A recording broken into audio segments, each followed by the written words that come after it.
Time, the time being 10:05, I will open the public hearing on HB 290. And first, we have Representative Stringham to introduce the bill.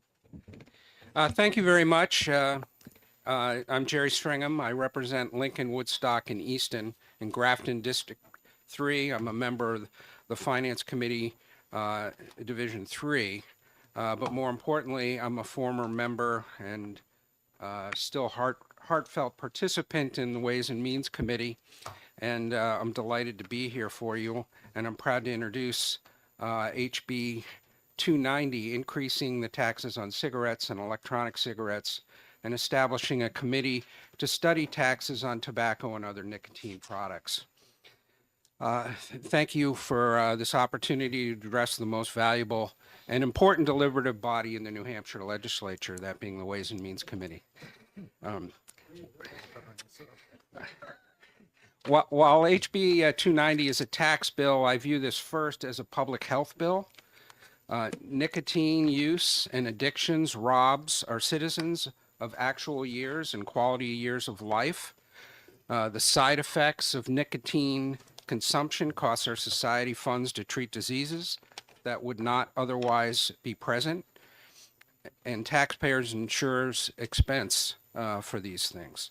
Smoking and vaping are legal activities that nonetheless the public has an interest in encouraging the free choice to use less. Secondhand smoke itself also has devastating health consequences, even to non-users. Reducing the free practice of nicotine use comes in three buckets, which I plagiarize from Nancy Vaughn of the American Heart Association from past testimony before this committee. And those are regulation, taxation, and cessation. This bill just deals with taxation. HB 290 deals with three separate subjects: cigarettes, vaping e-cigarettes, and then finally other categories of nicotine and tobacco use. So let's talk about cigarettes first. New Hampshire cigarette taxes are the lowest in the New England region. This bill proposes to raise the cigarette tax by $1 a pack from $1.78 to $2.78. Unlike most taxes, the cigarette taxes do not auto-adjust with inflation, as do most taxes that Granite Staters pay. For example, like the meals and rooms tax. For example, 15 years ago, you might have bought a tuna fish sandwich at a restaurant for $4. You would have paid 9% of that $4 in tax, or 36 cents. Today, the price might be $8. And then the tax would have gone up from 36 cents to now it would be 66 cents for a tuna fish sandwich, without the legislature doing anything, because it's a percent tax.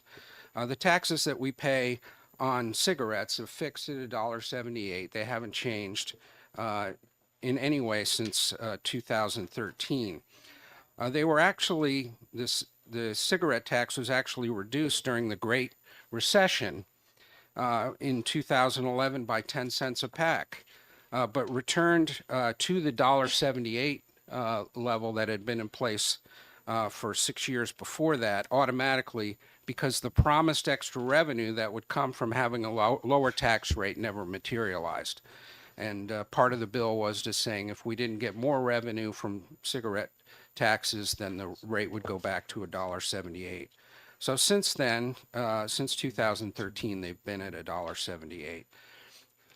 It should be noted that New Hampshire's cigarette tax rate will still be lower, even with the added dollar, than all New England states' present tax rate, with the exception of Maine. Maine's current tax rate is $2 a pack, but the Maine governor has proposed, and I'll provide a summary of a press release on that, is proposing to increase their cigarette tax by $1 per pack, bringing it up to $3 per pack. Maine cigarette purchases are also subject to a 5% sales tax. So, and the other states that surround us are far higher. So, for example, if you're over in Hanover, even the tax rate cross-border over in Vermont would be over $1 higher. Some states are above $5 a pack. As a public health matter, and given the long hiatus since the last cigarette tax change, HB 290 proposes this change at this time. So second, let's talk about vaping. Prior to 2019, vaping was legal and unregulated and untaxed for that matter. So as I said, there's regulation, taxation, and cessation as three ways to handle that. Back in 2019, we were in a child health crisis caused by the proliferation of this new form of nicotine use. Kids were being addicted at an alarming rate, and 5 years later, we now know that a generation of kids have become addicted to nicotine with permanent negative effects. With a sense of urgency, the House passed what was a bill that started in the Senate. The tax rates were considered by this great committee, but were put in place with the explicit understanding they were a placeholder. And the same rates were assigned that was in the Senate bill that first regulated vaping. The rates itself were not heavily vetted by this committee. In fact, I believe they were proposed by industry itself. There was some concern in the committee to not adopt the bill because once the rates were established, they would not be able to be increased easily, as there's always a substantial group of concerned legislatures that vote against anything that sounds like a tax increase, even if the original tax rate, for example, 8%, less than the tax on a tuna fish sandwich, was meant to be a placeholder. As an individual who cherishes the role of businesses in shaping a quality life, I am heartsick at the business practices of a leading closed vaping system. The business practices of this one manufacturer, a leader in the space, were reprehensible. I have a link to an episode of the TV show called American Greed that discusses the practice. It's about a 7-minute overview that I would encourage you to watch if you want to, and I'll provide it to Karen to forward to the committee. But I would also like to say that even though this manufacturer's behavior was against the public interest, I believe there are many manufacturers of open vaping systems that are very responsible and work with their customers to reduce nicotine consumption over time and use their platform to do so. So it's not a single type of industry. But others have discussed at the Ways and Means briefing, part of the movement from cigarettes to vaping is also due to a lower tax burden on vaping for consumers than for cigarettes. Another reason to reopen and reconsider the appropriate tax rate and perhaps replace the placeholder rates that were put in place with the original legislation in 1990 and 20. So the proposal is to move all of the levels for vaping. New Hampshire is unusual in that we have two different vaping tax rates. Almost every state bases it on one formula or another, and a few states still do not tax vaping products at all. So, and finally, this legislation calls for a legislative committee to review all tobacco and nicotine regulation and tax rates. I think it makes great sense for this great committee to look at all these other tobacco rates, and for example, even premium cigars, which are untaxed at this point, and should do so as a matter of practice every biennium. Overall, this legislation would raise a significant amount of money for the state. I think the timing for this might be more acceptable at this point. That's because we just eliminated the I&D tax and for this biennium without any offsetting revenue increases or expense reductions. And this is one way to maybe fill in some of the gap. And that amount is extremely large. This won't fill that by itself, but it would help. Nicotine taxes are definitely less harmful than other forms of taxes that we have in terms of the economy.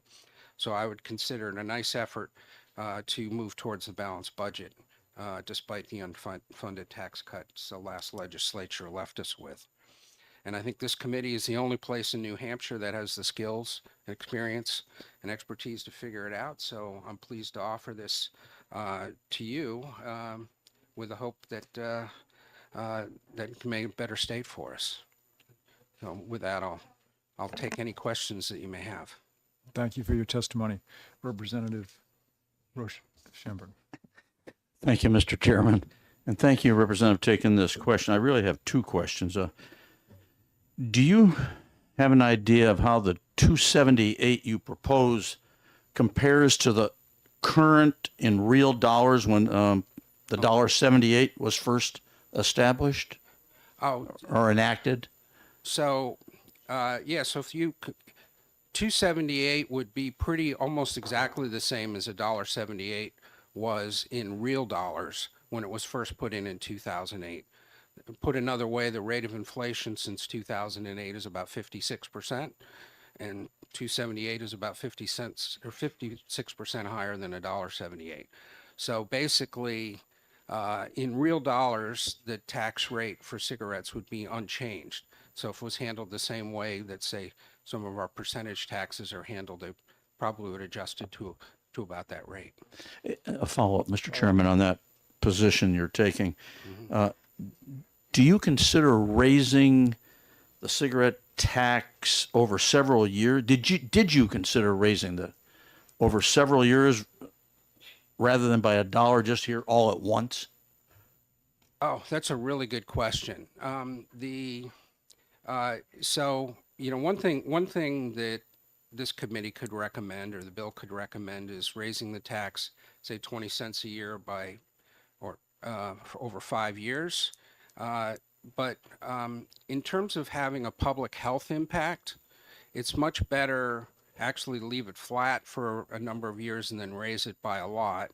And because people notice the price difference, and it allows them to use that as an excuse to consider a cessation program or quitting smoking.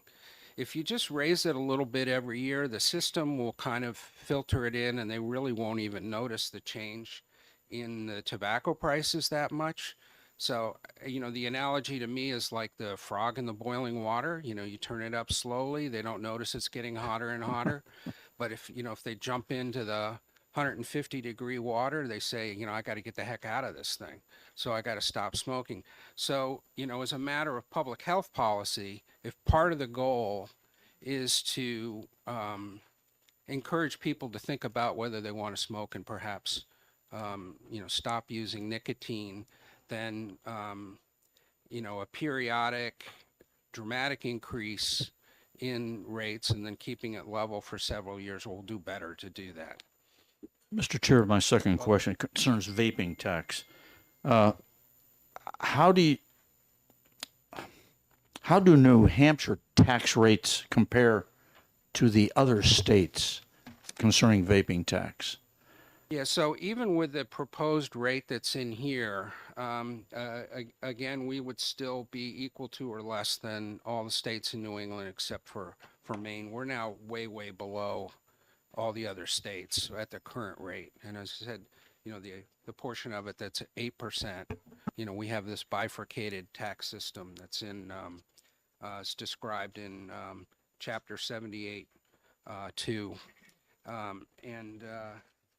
So, just reading from that, the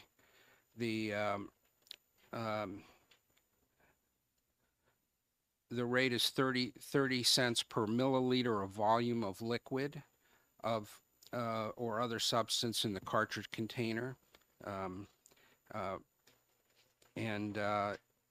one, and then for containers of liquid or other substances containing nicotine that are intended to be opened, so an open container system, it's 8% of the wholesale price. So, more typically, the rate proposed here, which was given as a suggestion to me by the American Heart Association, is equivalent to the 65% of wholesale price that we use for other systems. So thank you for that. As far as vaping taxes by state, I'll also provide a link that comes from the Tax Foundation that lists the vaping taxes in 2024 for all states. and I'll provide that to Karen. Okay. Representative Ohm. Yeah, thank you. I had a question on the primary purpose of the bill. You know, we're the Revenue Committee here, Ways and Means. So is the primary purpose of the bill to raise revenue with the reduced smoking as an incidental factor? Or is the primary purpose of the bill to cut back on the nicotine tobacco stuff with revenue raising being a secondary issue? Well, I personally think one of the great things about this committee is that they can think about both. And, you know, I watched the presentations to Ways and Means and even some of the speakers that I didn't necessarily agree with, you know, talked about that some taxes do more harm than others. In fact, suggested that property taxes do less harm than income taxes. And so I think this committee is a logical place to consider that. In this case, you know, I consider it both. I think, you know, this is a bill that increases revenue, mainly because it's not going to be successful in having so many people quit using nicotine that the overall rate of consumption will drop enough for it to go down. But if people chose not to use nicotines and the revenue didn't materialize, I consider it a successful bill. And so if it, so I really think it tries to do both, but I see it as a public health bill first and foremost. But thank you very much for your question. So. Can you tell us why one tax, or I don't know if you're aware, why one tax is 8% and the other tax was 30%? Do you know what the reasoning behind that was?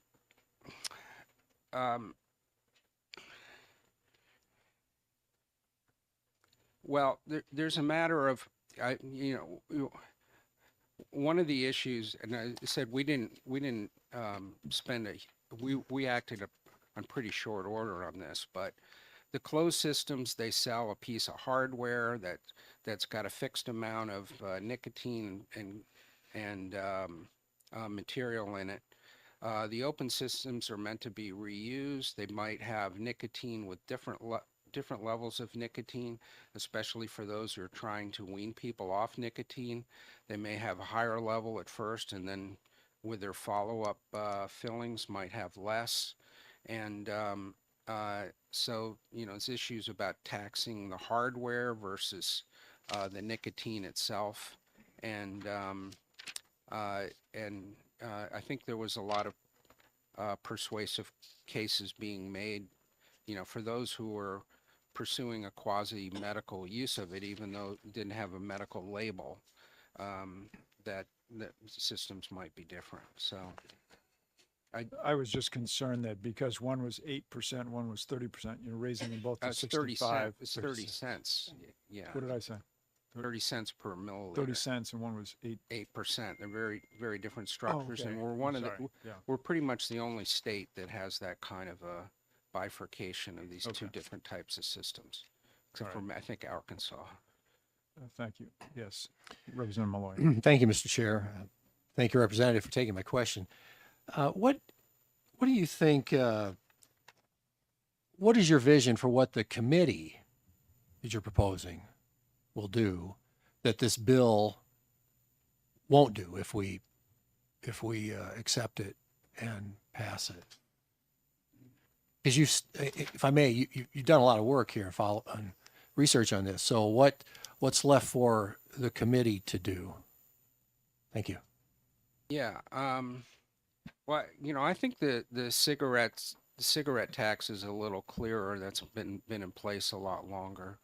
I heard some testimony at or a speech last week from one of the senators talking about how some of the vaping systems are avoiding taxation at all. So there may be some regulation issues that overlay. But you know, I think the the interweaving of, what's, New Hampshire being being a place where free access to things like this at a reasonable tax rate should be considered.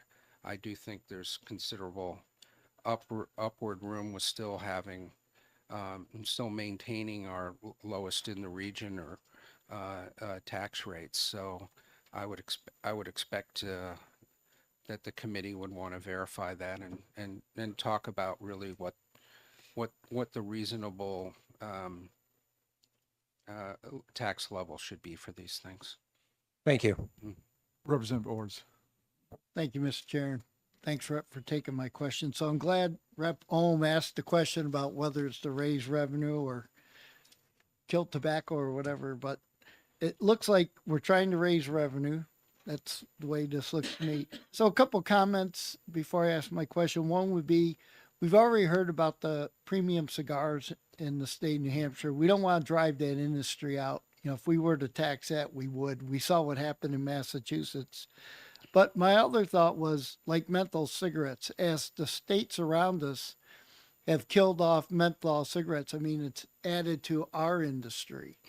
And I would hate to see our state lose all that revenue from the other states. So I think maybe one thing you might consider if you want to raise revenue with this bill, and I talked to one of the other reps yesterday about this, was maybe you would just raise it 22 cents so we don't exceed, I think it's Maine, is at $2 a pack? So I believe it's Maine. In any event, we don't want to exceed what our neighbors are doing. We want to keep that advantage because we have people coming in from states. So would you agree with that, that we don't want to lose that revenue? Or Well, first of all, I will provide this, that Maine is proposing to increase to $3 a pack. So I certainly think that's fair consideration, is what is the competitive impact. And, I would guess my good friend from Greenland there, he's probably the closest to Maine. So maybe some of the members of this committee, most of you are over on the Vermont border, but spread around.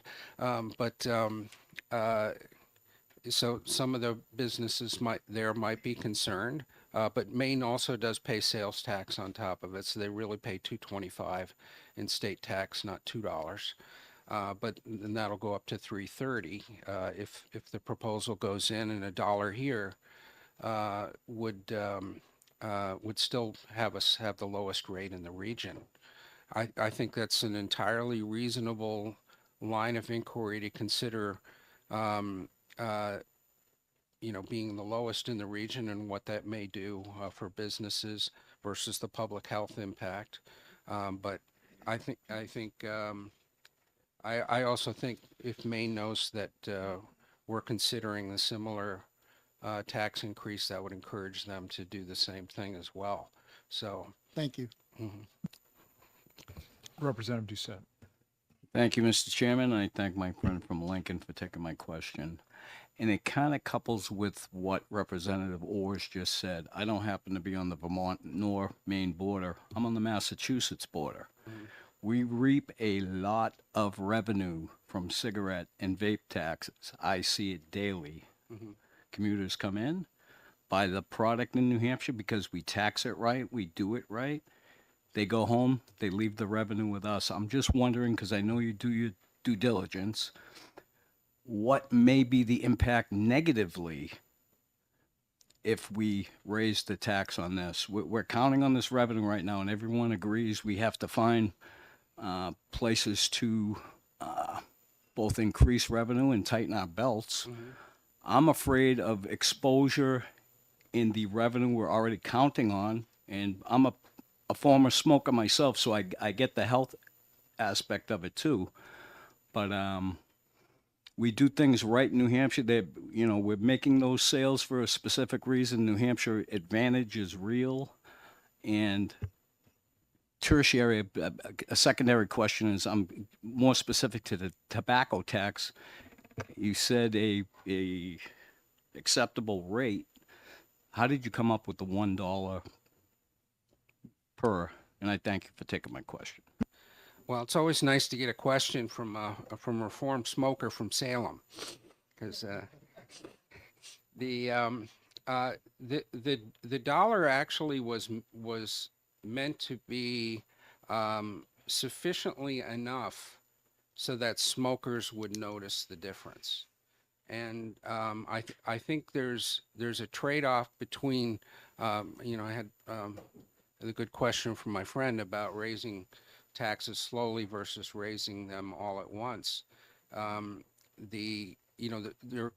clearly will be tobacco products offered in New Hampshire that are not offered in Massachusetts due to regulation, basically the menthol products. Their tax rates, even with the full dollar, will still be significantly less than they are in Massachusetts. So, those on their way to go skiing in Lincoln certainly would find it valuable to stock up while they're here, even at 278. But the full dollar and doing it all at once was really meant for those in state who smoke, and just to have them consider it. So Follow up? Thank you, Mr. Chairman. Thank you. I have a differing perspective, and I've heard the health issue brought up, and just again the health issue. My problem with that is I want everybody to have the freedom. If you want to chain smoke cigarettes, that's your business. The business of this committee is revenue and taxation. I think we need to stick with that, and that's where the hard sell has to be for me. I smoked for over 40 years. It was my decision to do what I did. I don't want this to be used as a vehicle to get people to quit smoking. It may end up being a vehicle to help people quit smoking, but that's not. yeah, this is not a cessation program. This is it 100% relies on free choice of Granite Staters to choose whether to smoke or not, whether to vape or not. So, but there is a public cost, health cost, and to treat people, and this raises more money that way to do that. And I think in a way that's more in the state interest than, for example, taxing business income or something else. So, but thank you very much for your questions and comments. Representative Almy. Oh. Oh, You still?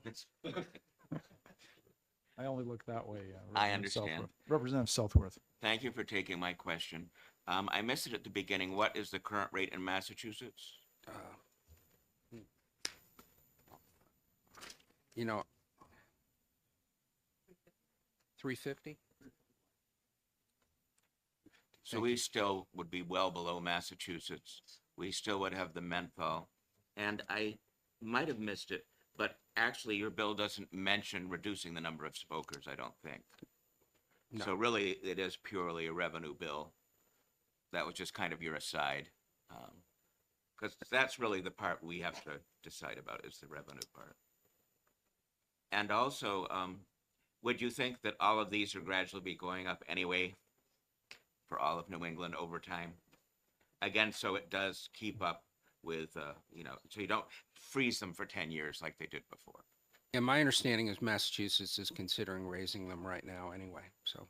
I mean, I yes, think it will agree go with like that. this as far as the different states. But I'm comfortable with the 278 it is. 278 is Yeah, what thank the you. bill is. Thank you. You have a question? Representative Almy. Yes, I'm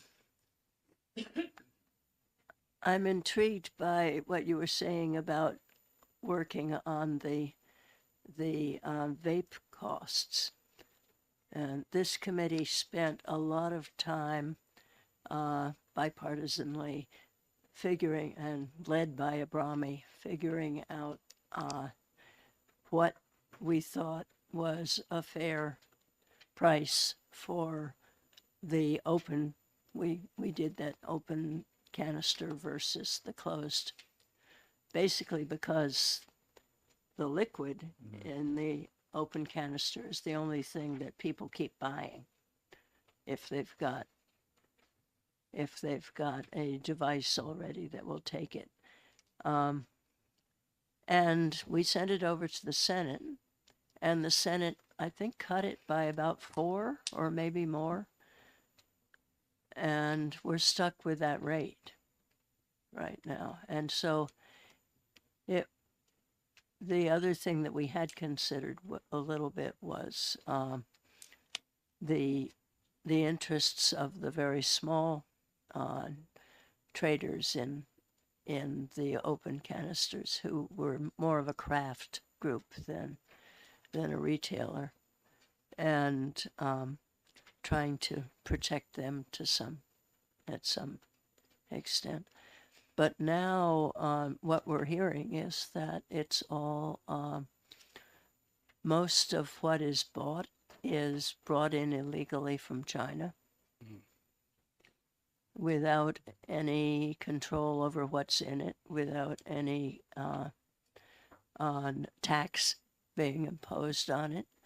And there is a bill in the Senate that I'm on that is working towards a solution to handling the tax issue at any rate. But I find it sort of difficult talking about both of them at the same time, the cigarette and the vaping. But Do you have a question for him? and so it sounded like you had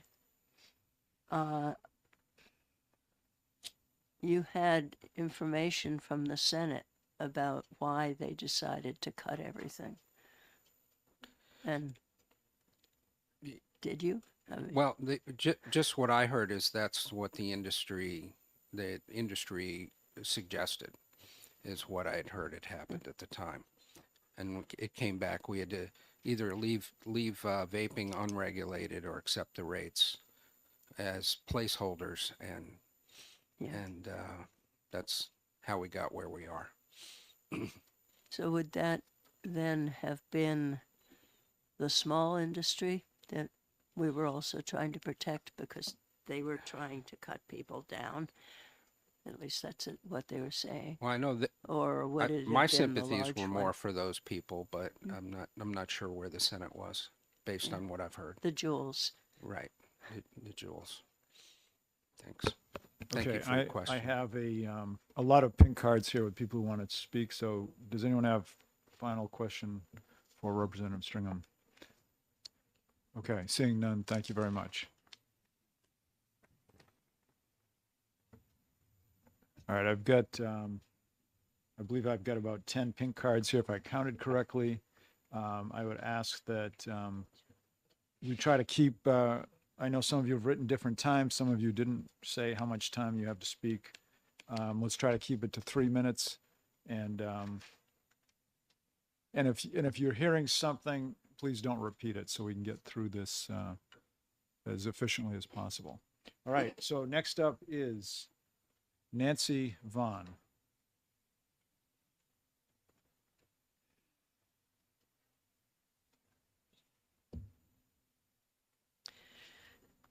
Guess I'm on already. I'm good.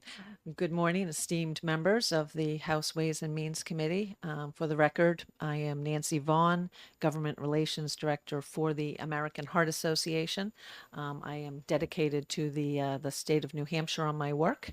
And tobacco control is just one policy issue that we work on in order to increase the health for all citizens. I do have testimony, which I suppose I should have passed around before, because I'm going to make reference to something in here that you might want to be able to see. So I will do that. Excuse me.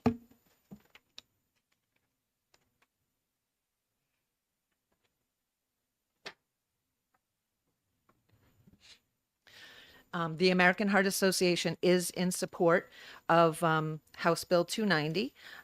We very much appreciate Representative Stringham for bringing this bill forward and starting the discussion, which has not been had here in New Hampshire for quite some time, about raising tobacco taxes.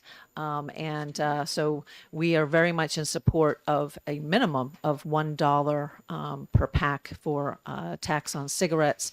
If anyone wanted to go higher than that, we would also support that. And also that we do feel we need to bring the rate for the e-cigarette tax up so that it is in parity with the tobacco, the cigarette tax rate. And we are using in our discussions that we've had so far, using the rate for other tobacco products, refer to it as OTP, which are non-combustible products that are popular amongst youth and adult smokers as well, that they might be doing in addition to their smoking. Heart disease and stroke are some of the leading causes of death and disability and healthcare costs in the whole country as well as in New Hampshire. And tobacco is the leading preventable cause of heart disease, cardiovascular diseases. So that is why we're here today. We are here because there is a health benefit to raising tobacco taxes high enough so that the price is felt by the consumer for really for those folks who are considering stopping their tobacco use. A price increase could help support their efforts in doing that. There's a threefold benefit, though, to raising tobacco taxes. Besides reducing and preventing tobacco-related diseases and the use of tobacco, it also creates a stable source of revenue for states. You will see attached to my testimony a listing of all the states who have raised their cigarette taxes by at least $1 per pack, and you will see that despite the fact that the number of packs sold will go down in states that increase their tobacco tax by a meaningful level, that they always see a revenue increase. And you'll hear from others that will follow me regarding what the impact for New Hampshire could be on revenues. And you are a revenue committee, so I understand that is really what you will all be looking at. But I appreciate all of your concern for the public health impact as well. So again, whenever a state increases their tobacco cigarette tax by a meaningful amount, they will see an increase in tax revenues. Most adult smokers, getting back to the health aspect, most adult smokers begin before the age of 18. And so young people and low-income folks are very price sensitive. So again, that is why we look at a tobacco tax rate for the public health benefits.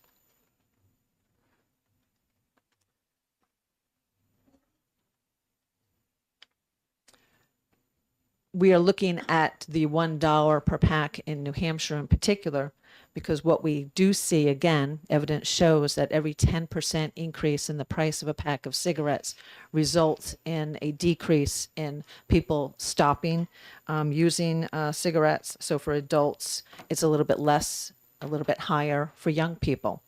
And the average price of a pack of cigarettes is close to $10 with all the taxes included on it. So that does correspond to a 10% increase in price. If I know Representative Stringham was asked this question, and he did answer it, and we support the answer that he gave, which is if you were to do lower increases over a longer period of time, we will not see that public health benefit. There are many ways that the tobacco price at the registers could drop, and the consumer would not see any difference in their price of cigarettes. And again, as I said, the tax rate on e-cigarettes, which are very popular with youth, the cigarette smoking rate amongst young people in New Hampshire is now under 4%, which is fabulous news. But they are using e-cigarettes at an increasing rate, and other tobacco products that are constantly coming on the market. So we always need to be mindful of that.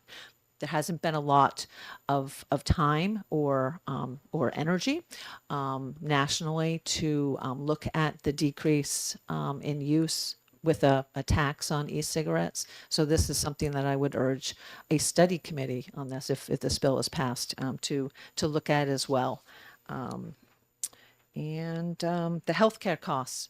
So someone had referred to tobacco use as being something that only impacts the tobacco user. We're talking hundreds of millions of dollars in healthcare costs in New Hampshire, and a large, almost 20% of that is covered or carried by the Medicaid program. And so the increase in taxes that spreads out to all taxpayers is about $800 a year that people pay in increased taxes for the cost of tobacco-related illness. So it is something that impacts everyone, all taxpayers. And I do have information about that in my testimony. And again, so it bears repeating, so I'm sorry to be repeating myself, but tobacco use rates are decreasing naturally. Whether it's policy in New Hampshire, policy in our neighboring states, we are seeing usage rates drop. If we do not, in New Hampshire, raise the price, raise the cigarette tax, we will continue to see a decrease in revenues.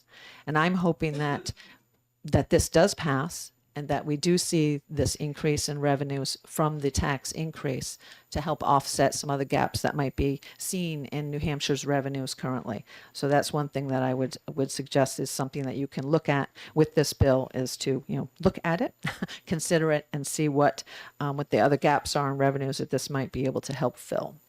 And again, it is proven amongst these other states that you see in my other attachment to increase revenues, no matter what the what goes on with the number of packs sold in the state. And so I thank you. I hope that you'll consider my testimony. And if you have questions, I will attempt to answer them. Representative Ulrich. Thank you for taking my question. You just testified that whenever there's an increase in the tax, there's an increase in revenue. Yes. And at the same time, there's a decrease in people purchasing it, even though there's increase in revenue. So how does there a correlation between health benefit and tax increase? Because the decrease in the sales of tobacco products is typically because people are not using as much tobacco as they were before. So again, what we actually do want to see a decrease in the number of packs of cigarettes sold. But you, as a state, as a Ways and Means Committee, will see the revenue from that tax increase higher and will more than cover the loss of sales in packs. I'm sorry. Yes, Representative Opal. Thank you, Mr. Chairman, and I apologize. I was testifying before another committee, so I apologize for coming in late. But I have two questions, if I may. First, to clarify, did I understand you correctly to say that the impact of the health, the detrimental health effects of tobacco smoking, use of tobacco products generally, is creating an $800 additional cost per New Hampshire resident because of the impact on Medicaid? I believe this might actually be more national numbers, but yes. Okay. And we are seeing the same trend in all states in terms of tobacco-related illness and Medicaid. Do you, if I may follow up, Mr. Chair? Do you have or might you be able to obtain information regarding the number of deaths related strictly to tobacco, whether it's lung cancer or throat cancer, all of the various cancers? I frankly, I ask as somebody who I started smoking when I was 16. And fortunately I quit at 44, 2 weeks before I had open heart surgery. directly related to smoking. Congratulations on the quitting and congratulations on successfully getting through your surgery. So yes, actually, a partner of mine behind me also signed to testify, and he has that that information for you. So I would get it for you, but I think he has it for you. And if he does not, we're happy to continue looking into it. I think I saw him nodding in the back. Okay, so yeah. Thank you, Mr. yeah. Chair. Okay, thank you for your testimony. Thank you very much. Next, I have Harry Shaw.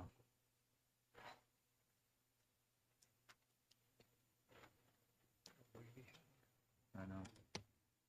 Good morning, community members. My name is Harry Shaw. I am the operations manager for East West Distributors. We are a tobacco wholesaler on the Seacoast in Seabrook. We distribute to New Hampshire and Maine customers. Our main customer base is New Hampshire. We have quite a few customers. I just wanted to come here to let you know that within our customer base, most of our customers are on the border of Massachusetts and Vermont. Some of our best customers, and I've heard countless times from them calling us and say, "Hey, I have a special order. I got someone coming from Massachusetts. I got someone coming from a different state. They need a special order. Can you bring it to us?" And it brings these people up from these other states for this revenue. I feel if we do raise this, we're going to lose out on this revenue that we're getting. We're getting New York, we're getting Rhode Island, we're getting Vermont, we're getting Massachusetts customers coming up and spending their money, and we're collecting this tax revenue. I feel by raising it before these other states do, we're risking that of losing that customer. You know, it's something we see that revenue has increased for us because of these customers that we've taken on. We used to have just local customers, and then we went to the Vermont border, and we see that quite a few customers on the Vermont border have people come over as well. So it's not just the Massachusetts. We do have it happen on both sides of the state. You know, not so much in Maine because they are fairly close to us, but if we do jump up, you know, we may lose some customers in New Hampshire that might go over to Maine, you know, on that border. So that's just where we're at. Can I answer any questions? Thank you. Do you do anything with vaping products or cigarettes? No. only? Okay. Representative Orrs. Thank you, Mr. Chair. Thanks for taking my question. So how much of an increase do you think your business can handle before you'd start to see a negative impact? In other words, my concern is going more than 22 cents a pack on the tax. If Yeah. it does go up, 22 cents puts us right where Maine is now. I agree. Yeah. So do you think that would be a maximum? Do you think there's a different maximum that you would go to? I Or- feel like that would be a safe spot for us to feel that we wouldn't lose those customers. I feel we're keeping those customers. They're not going up to Maine, the ones that are coming from other states. I feel like if we do that, a lot of these customers, for them to drive an extra, you know, a lot of our customers are in the Salem, the Seabrook area, that for them to go another, you know, 5 miles up the coast is really nothing for these people that are coming from New York. They're coming from Rhode Island and, you know, other parts of Massachusetts. I really don't think it would be that big of a deal if we were, you know, 78 cents, that 80 cents. You know, you're talking $8 a carton. A lot of these people come up, they buy 5, 6 cartons at a time. So they come up once a month. They're spending a great deal amount of money with these customers. These are, you know, things we're hearing from these customers. And I feel like we would lose that sale. So Follow up? Follow up. So, yeah, I had the same thought that you mentioned in terms of let the other states raise their taxes and then we can raise ours behind them. Would you, I take it you do agree with that? absolutely. Very Yep. good. Thank you. Okay. Seeing no more questions, thank you very much. Thank you for your time. Next, I have Michael Rollo.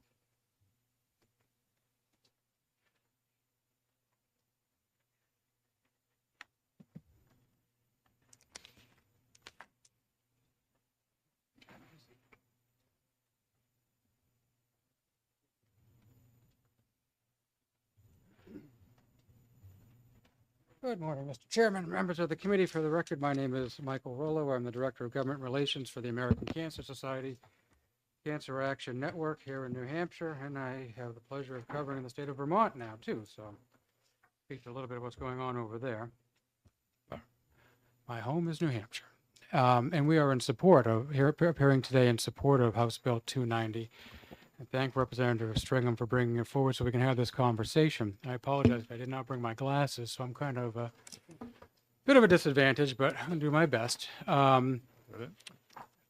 There are, you've already heard about the number of public health benefits from Ms. Vaughn, the Heart Association. The Cancer Society would only echo what she's saying, so I'm not going to repeat myself. I know you have a lot of other folks that want to speak today. But there are approximately 10,290 Granite Staters that will be diagnosed with cancer in 2025. And unfortunately, there are approximately 2,980 people in the state of New Hampshire that will lose their battle to cancer. The question was asked of the previous speaker, what do we know the number, the percentage of those deaths that may be attributable to tobacco use? I can't speak to heart disease and all that goes along with what goes along with that, but I can tell you for cancer, approximately 30.6% of all deaths, cancer deaths in the state of New Hampshire, are directly attributable to tobacco use. That would correlate to approximately 911 people out of the estimate that will lose their battle this year with cancer. But this is a revenue committee, so let's talk about the economics of this bill. The state of New Hampshire, you've already heard, incurs approximately $847 million in direct health care costs directly related to tobacco use. $847 million, including $149.7 million in direct Medicaid costs to the state of New Hampshire. These are New Hampshire numbers. 847, and of that, 140, almost 150 million in Medicaid costs. And additionally, a number that's even more sobering is the state experiences approximately 1.5 billion, that's with a B, billion dollars in lost productivity due to smoking-related illnesses. That's a lot of money. But there is some good news. If you look at the other handout, and before we get to the other handout, the question was asked by to a couple previous speakers. Well, what if we just did it incrementally? We share the same concerns at the Cancer Society that the Heart Association does about the public health impact. But not just that. If you did it incrementally, the tobacco industry is very good at offsetting any kind of tax increase or price increases with practices they use with discounts and payments to retailers and wholesalers. They've done this for years. This is not a new practice. So anything less than what's being proposed on House Bill 290 will be easily offset and manipulated by these companies. So if you look at the second handout, we haven't talked about revenues at all really this morning and what we think this bill will bring in. The fiscal note, according to DRA, or revenue rather, was a little interesting to me, but we've been running revenue estimates for this committee. I actually do it in every state, but for this committee, I've been working for the Cancer Society for 14 years. And I can tell you every time we talk about tobacco tax increases, and it predates me, we run revenue estimates for you. Representative Almy and Representative Major, your predecessor, Mr. Chairman, could probably tell you that we're pretty good at estimating what we think these taxes will bring in. We were just about spot on. We were a little under when we talked about the reduction and how bad that was going to be for the New Hampshire economy. We lost a lot of money. So we have a pretty good track record. And according to our estimates, the state of New Hampshire is looking at, if you do a dollar increase, $49.7 million, almost $50 million in additional revenue through this tax increase. But there are also offsets, projected health savings you can see on here. And again, I'm sorry to bring my glasses. So there's substantial amounts of money that are potential savings over the course of a number of years to the healthcare system and directly to the state and Medicaid savings. So I would say that this is a a good thing for the state of New Hampshire. We've talked about a little bit about our neighbors to the south, east, and west. The Commonwealth of Massachusetts charges $3.51 tobacco tax. Vermont is $3.08. Maine is $2 currently, and we've heard that Governor Mills has proposed a dollar increase there. But what you haven't really heard a lot, I mean, Representative Stringham did mention this, but people are paying their state sales taxes on top of this. So these are the 351, 308, and $2 are not actually the full freight of what people are paying on top of the base price of their tobacco products. So New Hampshire would still be lower. Of course, we wouldn't be as low as Maine. And I can tell you, I spent how many years? 12 years sitting in the House of Representatives as a member, and I represented a border community. I represented first my hometown of Rollinsford, and then the city of Somersworth and Rollinsford. We had a lot of tobacco retailers, corner stores, and all of that. And they're all still there. They haven't stopped. Every time there's a tobacco tax increase, you'll have people parade in here and tell you that the stores, every store in the state's going to close. But you will see that there have been increases in retailers across the state. So I wouldn't be put off by that. There are real public health increases and impacts, and there are real revenue, positive revenue impacts that can be made by passing this legislation. And with that, Mr. Chairman, I'm going to stop, and I'll be happy to answer any questions. If I can. Thank you for your testimony. Do I have any questions? Seeing none, thank you very much. Thank you.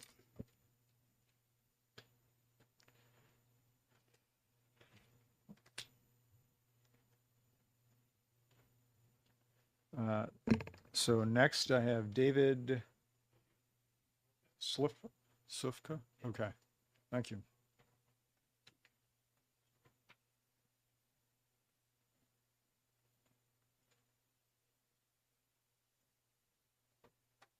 Good morning. My name is David Slufka. Good morning. I'm David Slufka for the record. Thank you for the opportunity to speak against HB 290, a bill that would increase the tax burden on thousands of consumers and businesses and roll out a well-established policy that is working for New Hampshire. Can I stop you for a minute? What, Yep. I think you say representing NCP? NCD, NCD. National Convenience Distributors. Okay. thank you. Sorry. So National Convenience Distributors that employ about hundreds of people that live and touch New Hampshire daily. Our company serves thousands of stores across all 6 New England states, includes hundreds of retail locations in New Hampshire with food, sundries, and tobacco products. Because all the tobacco products must be stamped and distributed through licensed wholesalers like my company, NCD, I have a unique perspective on how tax policy affects behavior and purchases. Our experience has proven that tax increases in New England of $1 or more a pack result in volume decline of more than 21% of consumers shift their purchasing behaviors to seek alternatives, including price and convenience. Today, New Hampshire retailers and consumers alike enjoy the price advantage, which has resulted in significant volume growth in New Hampshire stores, resulting in larger tax revenue. This comes at the expense of our neighbors, like the South, East, and West, and North. In short, it's a zero-sum game, which someone wins and someone loses. Cigarettes and e-vape products drive foot traffic into the stores where the purchase non-tobacco items like fresh food, beer, gas, and lottery all benefit the state of New Hampshire. So I strongly hope you oppose the dollar increase on cigarettes and keep New Hampshire businesses whole. Thank you. Thank you. Any questions? No. Yes, Representative Ors. Thank you, Mr. Chair. So my question is, would you be in favor of an increase that would be after the tax, if there's a tax increase in the other states, and if we kept it 25 cents below maybe $1 or whatever their increase. So if their increase is about $1, that's what we're hearing. If we would only increase ours 75 cents and did it after, like 30 days after theirs went into effect, do you think that would negatively impact your business? I think any increase will, against the foot traffic coming in to the stores. Within any increase, it just slows traffic. So I think any increase at all will, slow down traffic in our stores and revenue to our stores. Okay, thank you. Okay, thank you for your testimony. Thank you. Okay, I still have 6 people to testify. So if what you're saying is something that's already been said, please keep that to a minimum. Thank you. Next, I have Max Hager.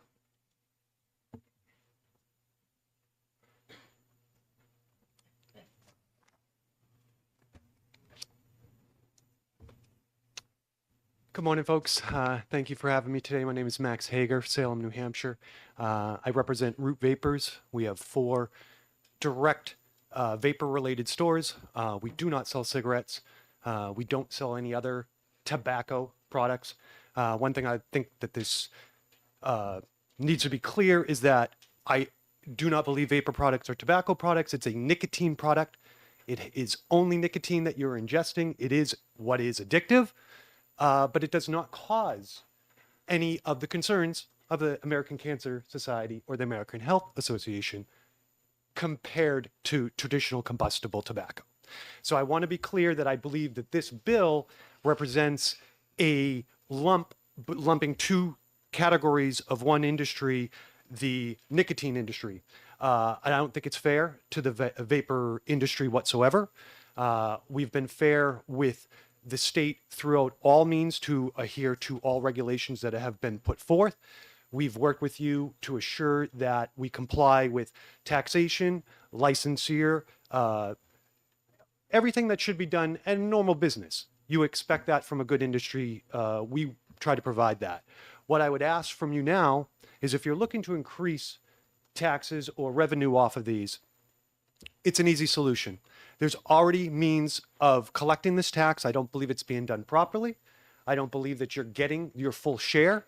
I, as a small business owner, see larger businesses around me getting away with fraud. I am not going to be the one that throws other industry people under the bus, but let me tell you, they're not paying their taxes. Simple as that. So if you're looking to increase it, you're just going to increase the black market. You're going to increase the amount of exodus from our sales here in the state to other states, or God forbid online, which you all think is not existent any longer. That is still a viable option for these consumers. If you think that they can only buy this in the store, you're highly mistaken. I just want to be clear. There is no increase of an 8 to 65% on a product that gives people a better choice to use nicotine, a healthier choice. We could do the homework. I'll sit down with anybody, okay? But this is a devastating thing to have to happen. And if you want to get people off of tobacco, the first choice is going to an alternative nicotine product. That first choice should not be as expensive with all the luggage that traditional tobacco has carried for all these years. This is a new product. It's been out for about 20 years. These cigarettes have been out for 200. If you guys, or if we can't clearly separate the two when we move forward with these sort of things, then we really need to expand our knowledge on what we're dealing with. It would be like saying that alcohol is the same as fruit juice. Okay? There's bad things with both. Okay? But one does harmful things and one does some not so good things. I would like to talk for 20 minutes. I know you don't have the time, but I would be more than happy to sit down with anybody to discuss a real solution going forward for the vapor industry here in the States to make your revenue better. Thank you. I have a question here, Representative Holm. Yeah, thank you for your testimony. I'm curious about your statement about the black market. Do you characterize the black market for vaping in a percent of the total market? The black market had taken off approximately 2018, 2019, when the federal regulations came into effect, either barring small businesses from offering a product to their consumer or offering new product to the market after that date. So it created a black market based upon the accessibility of the need or the want of the consumer to get this access, and the federal regulations and or state regulations taking away that option. So it basically was an immediate result of a federal regulatory attack on the industry at the time. If they had taken a smaller steps, that it's called the PMTA process of getting your your product to market properly, they screwed it all up. Simple as that, and they created the black market. Follow up, please. Yeah, my question was the extent of the black market. Is this like half your business is black market, or a small part, or a large part? Can you comment on that? If we're talking about how much lost revenue you're losing out on the table, it would be at least 50%. At least 50%. I only know 50% of the industry that's doing it right. And that's because there is no way that they can do it the right way. To be clear, 30 cents per milliliter. This is why tobacco and nicotine and cigarettes and vapors, 30 cents per milliliter is one of the only states that does this. It's a very awkward way of doing it. At the time, we had less than 1 milliliter in a throwaway device. Less than 1 milliliter, approximately 30 cents per unit. We're now talking about units that have 20 to 25 milliliters in them. You're talking a tax of $7.50, $8 per unit. And guess what? This is where we're talking about the lost revenue. They're bringing these small devices in black market to the state, selling them without a tax on it. And you're losing out on the revenue. I'm not. You can come to any one of my stores and audit. But if you did that to every convenience store and head smoke shop in this city or this state, you would find an abundance of illegal product that is not being paid for. Yes, Representative Doucette. Thank you, Mr. Chairman. Thank you, Max, for your testimony. Is there a way to simply, I'm going to make one suggestion as you walk from this building over to the governor's office and suggest to one of her staffers that this is a component that her new committee, COJ, might want to look at because everybody should be paying their fair share. Is there a way, much like a pack of cigarettes, there's a tax stamp on the bottom. Is there a way for a consumer to walk into a storefront and ID whether that tax has been paid? Currently, there is no way for them to ticket or tab or sticker any specific product that I'm aware of. It is something that could be done. I know that there would be a cost behind, tagging every single item that goes out the door. But currently, no, it is on the onus of the distributor selling into the state to collect the tax. As simple as that. Representative Orrs. So, thank you, Mr. Chair, and thank you for your testimony. So, is it just the vaping products that is the black market problem? It's not the cigarette products? I don't want to speak on since I do not handle any other industry. The tobacco is cigarettes and vapor. And since I don't sell cigarettes, I could just say that enough people still get their cigarettes. And as I had mentioned, like online, you might not think it's available. You might not think that's a thing. They still get their products online. But secondary, as to what I see people coming up, the same person that walks into my vapor store will go to the next convenience or gas station or tobacco retailer and buy their cigarettes while they're here as well. They might have made the change to vapor. Their wife might still be on cigarettes. Their parents might still be on vapor and their kids are on cigarettes. And when I say kids, it's a 70-year-old that comes into my store and purchases this product and then says, my 50-year-old son still smokes. Can you believe it? I got to go over and buy a carton. But yes, we're seeing it, but I can't directly relate to how much lost revenue in tobacco cigarette sales. And in conjunction with Representative Doucette said, that's what we were hearing in testimony yesterday about all the products coming into this country that are not paying the tax. They're being flooded like through China, wherever. Thank you. Okay, thank you for your testimony. Next, I have Kevin Daigle.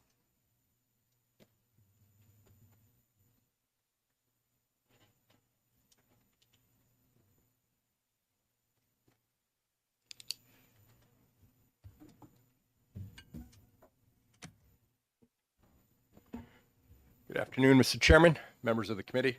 For the record, my name is Kevin Daigle, and I am the president of the New Hampshire Grocers Association.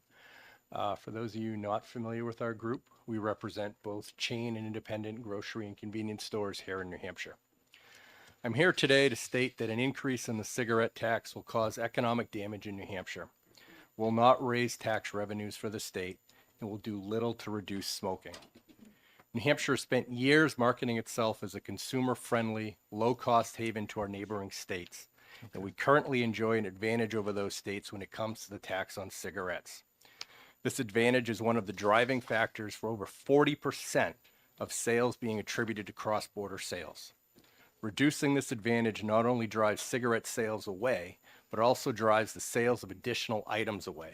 It's not uncommon that when a customer comes to New Hampshire to purchase cigarettes, they also spend money on other items such as beer, liquor, lottery, groceries, snacks, gas, stops at a local restaurant, stops at a local shop.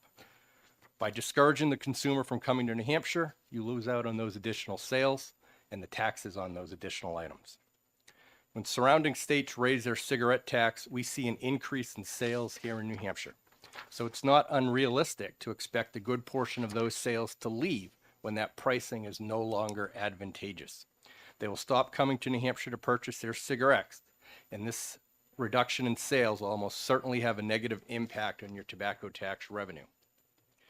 And while the intent behind increasing cigarette taxes may be to reduce smoking, evidence suggests that the effectiveness of tax increases diminishes over time. Many smokers switch to cheaper, unregulated products, negating the health and the revenue goals of this tax policy. In summary, for the reasons provided, we cannot support this bill. We encourage the committee to oppose House Bill 290 and find it inexpedient to legislate. Thank you. Thank you. Any questions? Yes, Representative Ulrich. Thank you for taking my question. I greatly appreciate it. Just a few moments ago, well, maybe half an hour ago, we heard the two preeminent societies fighting cigarette smoking say exactly the opposite of what you're saying. Do you have any objective evidence to that? That there would be a decrease in sales and ancillary sales as well? The advantage we have currently, I know the bill sponsor and others after him spoke about proposed tax increases in other states. We have to go by what the tax is today. Yeah. Proposals, hit or miss. By raising our tax right now, we're going to be 78 cents more than Maine. Anything along that border is going to see a reduction in sales. So reducing that cost or increasing that cost is going to reduce the traffic coming over the border. Somebody coming from Massachusetts, it's $1 more. Is it really advantageous for me to pay $25 more for something where I can stay closer to home? So I disagree with them. I don't think you'll see a decrease in sales and an increase in tax. You'll see a decrease in sales and a decrease in your revenue. Representative Spark. Thank you. Thank you, Mr. Chair. Spark. Where did you come up with the 40% are out of state sales? Where's that figure coming Yep, from? there's several studies that actually show it's 40 to 45%. Your very own Liquor Commission touts that their sales from cross-border sales anywhere from 50 to 55%. Okay. Follow up? Follow up? So we would, if we raised it $1, we wouldn't see all 40% of that loss, would we? It depends upon the person. You'd see a good number of that loss depending upon which side of the border you're on. Well, but it appears that you wouldn't see a complete, if we did lose all 40% of that, there would be about 60 million in revenue that we would lose in tax revenue based on the total revenue from tobacco sales. I can't hypothesize Which is, as to what the percentage of that 40% loss would be. I can tell you what the percentage of those sales are, and that's 40% of those sales are cross-border. of cigarettes. Correct. Right. So if we lost all that, that would be about 60 million in tax revenue. Correct. But his bill would get us 87 million in tax revenue. So if we lost all that cross border, we'd still have more revenue from the bill. You'd also lose additional sales, people filling up on gas, stopping in a restaurant. If all there's a meals 40%. tax on there. Okay. Correct. Thank you. Representative Opal. Thank you, Mr. Chairman. Mr. Daigle, the 40% figure you cited, that's not just Maine, correct? That is That's all that's cross-border. cross-border sales. So that would in include entirety. Massachusetts, which would still be significantly higher than, and my guess is composes a fairly substantial portion of that 40%. And it would include Vermont, which would, I think, we'd be 30 cents cheaper if, without, You'd be 30 cents cheaper. I think it's 30 cents cheaper just on a, But on a you- pack you- of cigarettes. And I assume, as somebody else has pointed out, Vermont also has a sales tax, correct? So that the actual cost to the consumer would be more than that 30 cents if they were buying it in Vermont versus buying it in New Hampshire. You get to a tipping point of what justifies me jumping in my car and making that drive to the other state. Thank you. And that's different for everyone. Representative Doucette.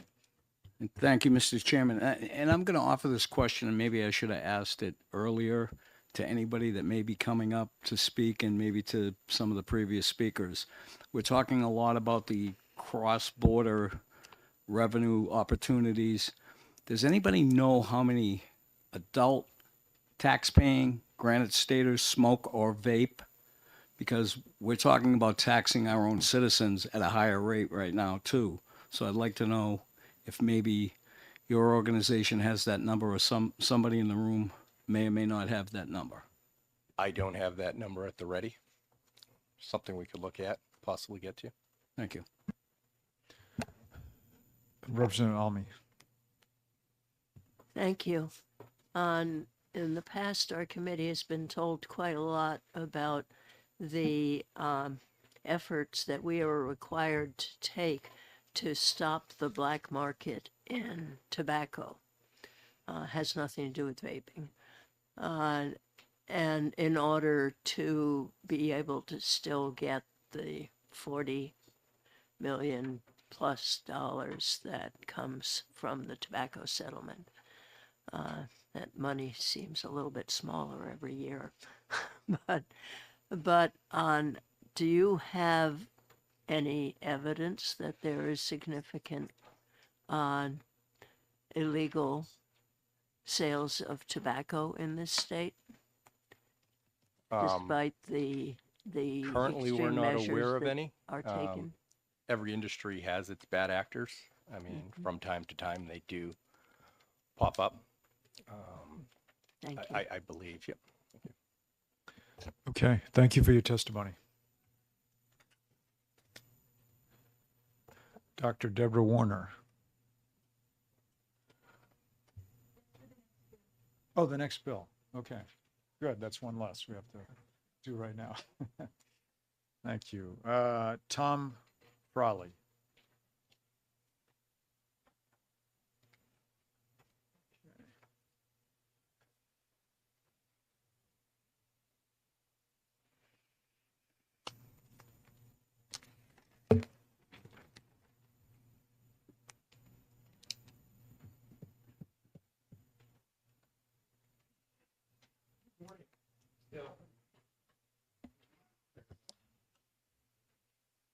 Mr. Chairman, committee members, thank you for your time this morning.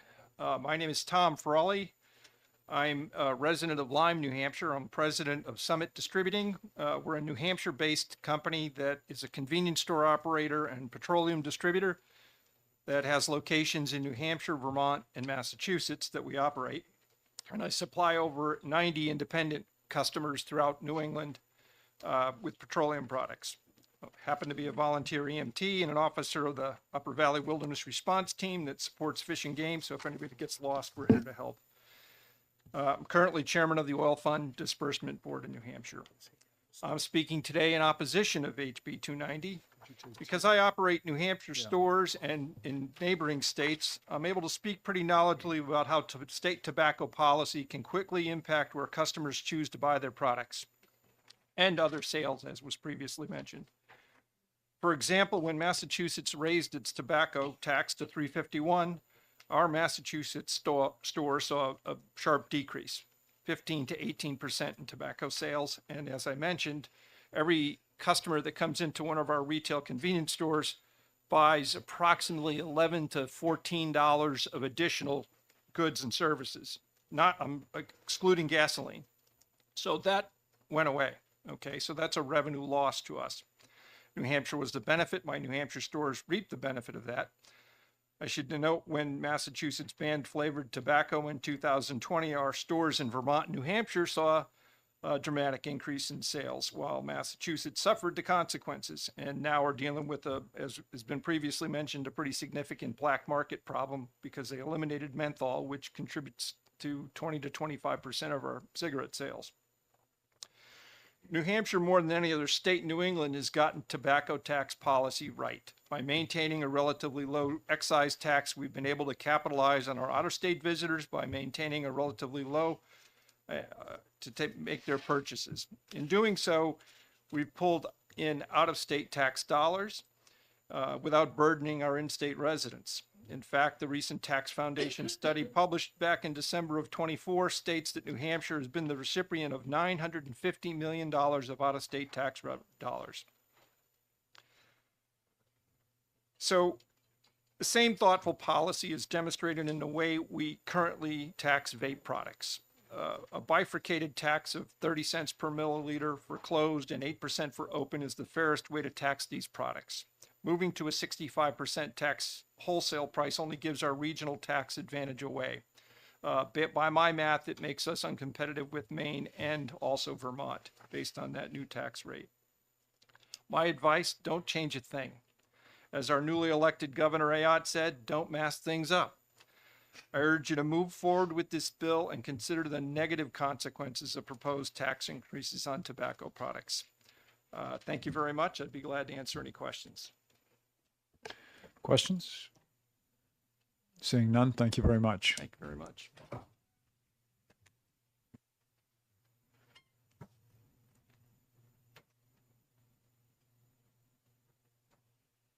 I may not be saying this right, but the last one I hear is, Bree? Sco? Brett Scott, okay.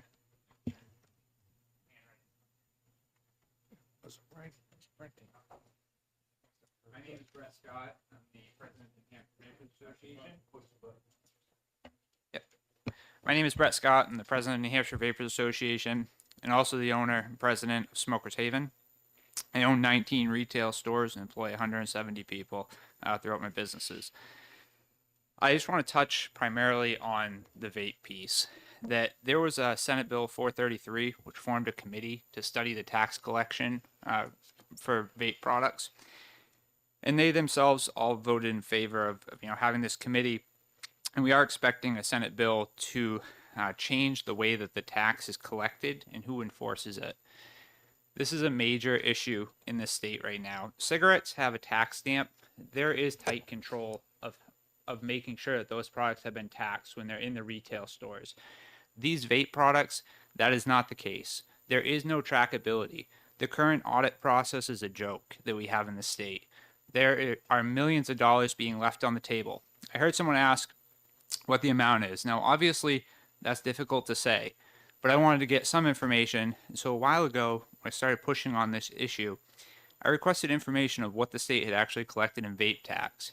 And I found that my 11 stores that I have in New Hampshire, because I have stores in Maine and New Hampshire, my 11 stores in New Hampshire were paying 26% of the tax that's being collected for vape here in the state of New Hampshire. Now, my ego would love to think that we have 26% market share in this state. That is not the case. It is not realistic. There are hundreds of licensed tobacco retailers. These vape taxes are being paid by, convenience stores, smoke shops, all that. Many of you probably wonder, how are there so many smoke shops when you drive down certain strips? That is primarily because these guys are evading the taxes, and it is extremely lucrative because they are keeping not only their cut, but your cut. This is a major problem. Now, you would think when you look at this 8%, because I hear that getting pushed around a lot, that, well, that's not a significant number. 30 cents a milliliter is where the real tax money is. That's a lot more than 8%. Sure, 8% might have been a smaller amount to start this, and 30 cents a milliliter was, seen as that too. As the market changed, that 30 cents per milliliter became a significant amount of tax, and often is resulting in extremely high tax on these products, and again, making it very lucrative for those that aren't paying the tax. So first, I would ask that I'm hopeful that the Senate bill will come through in changing how it's collected and enforce it, and I would love to be a part of that, because this is a major problem in the state. Before we raise the tax, I would love for us to have a process that truly audits these people. I would ask, if you came into this room today and if the heat wasn't working, if you would turn it on or turn around and try to get an entirely new HVAC system installed, because it's the same type of thing. We need to fix what we already have before we go and increase it and put us that are actually following the rules, at a huge disadvantage and jeopardize our businesses to these people that aren't doing it right. So I'd be happy to answer any questions. Representative Ullery. Thank you very much for taking my question. We've heard a little bit today about the issue of tax evasion and fraud against the state. And I believe that may exist, and the reporting by the various bodies has been sincere. However, do you have any anything other than anecdotal information that we could use? Yeah, I mean, I think the greatest example, like I say, is the fact of I pulled this information from DRA of how much are they collecting per month, and I know how much I'm paying in tax. And when I did those numbers, I'm paying 26% of what the state is collecting in vape tax, and I'm selling that out of 11 stores here in this state. There's hundreds of licensed tobacco retailers. Okay, thank you very much for where you got your data. I appreciate that. That Thank you. Gives us a place to start. Thank you. Any other questions? What percent of the market do you think you are? My last understanding was that there was around 900 licensed tobacco retailers in this state. So I would think that I'm well below 5%. I think even that would be exaggerating. So, okay. All right. Excellent. Thank you. Thank you very much. Okay. I'm sorry. We have one more question. Yes. Representative. Yes, thank you. Do you remember the number of the bill? And this was this year's bill or last year's bill? Last year, it was Senate Bill 433 is what tasked them to have the committee to study this. Oh yeah. Okay, I think that's the one that Senator Lang is pushing something out from now. Yes, I agree with that. Which I'm signed on to. Okay, thank you. Great. Thank you. Okay, last but not least, I have Lauren O'Sullivan, DRA. You know what?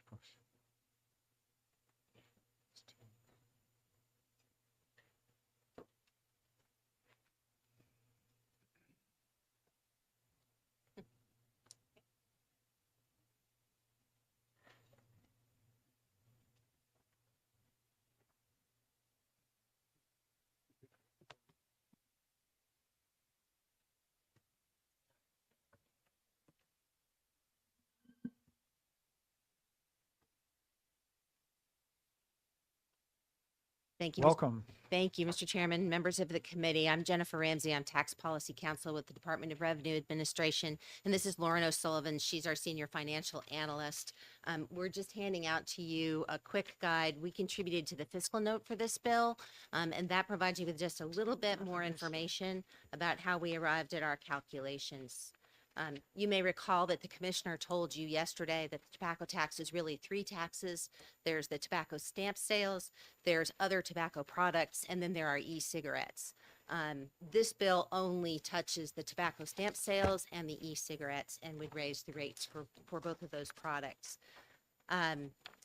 We analyzed the fiscal impact of the proposed legislation by looking at simply fiscal year 24 sales data.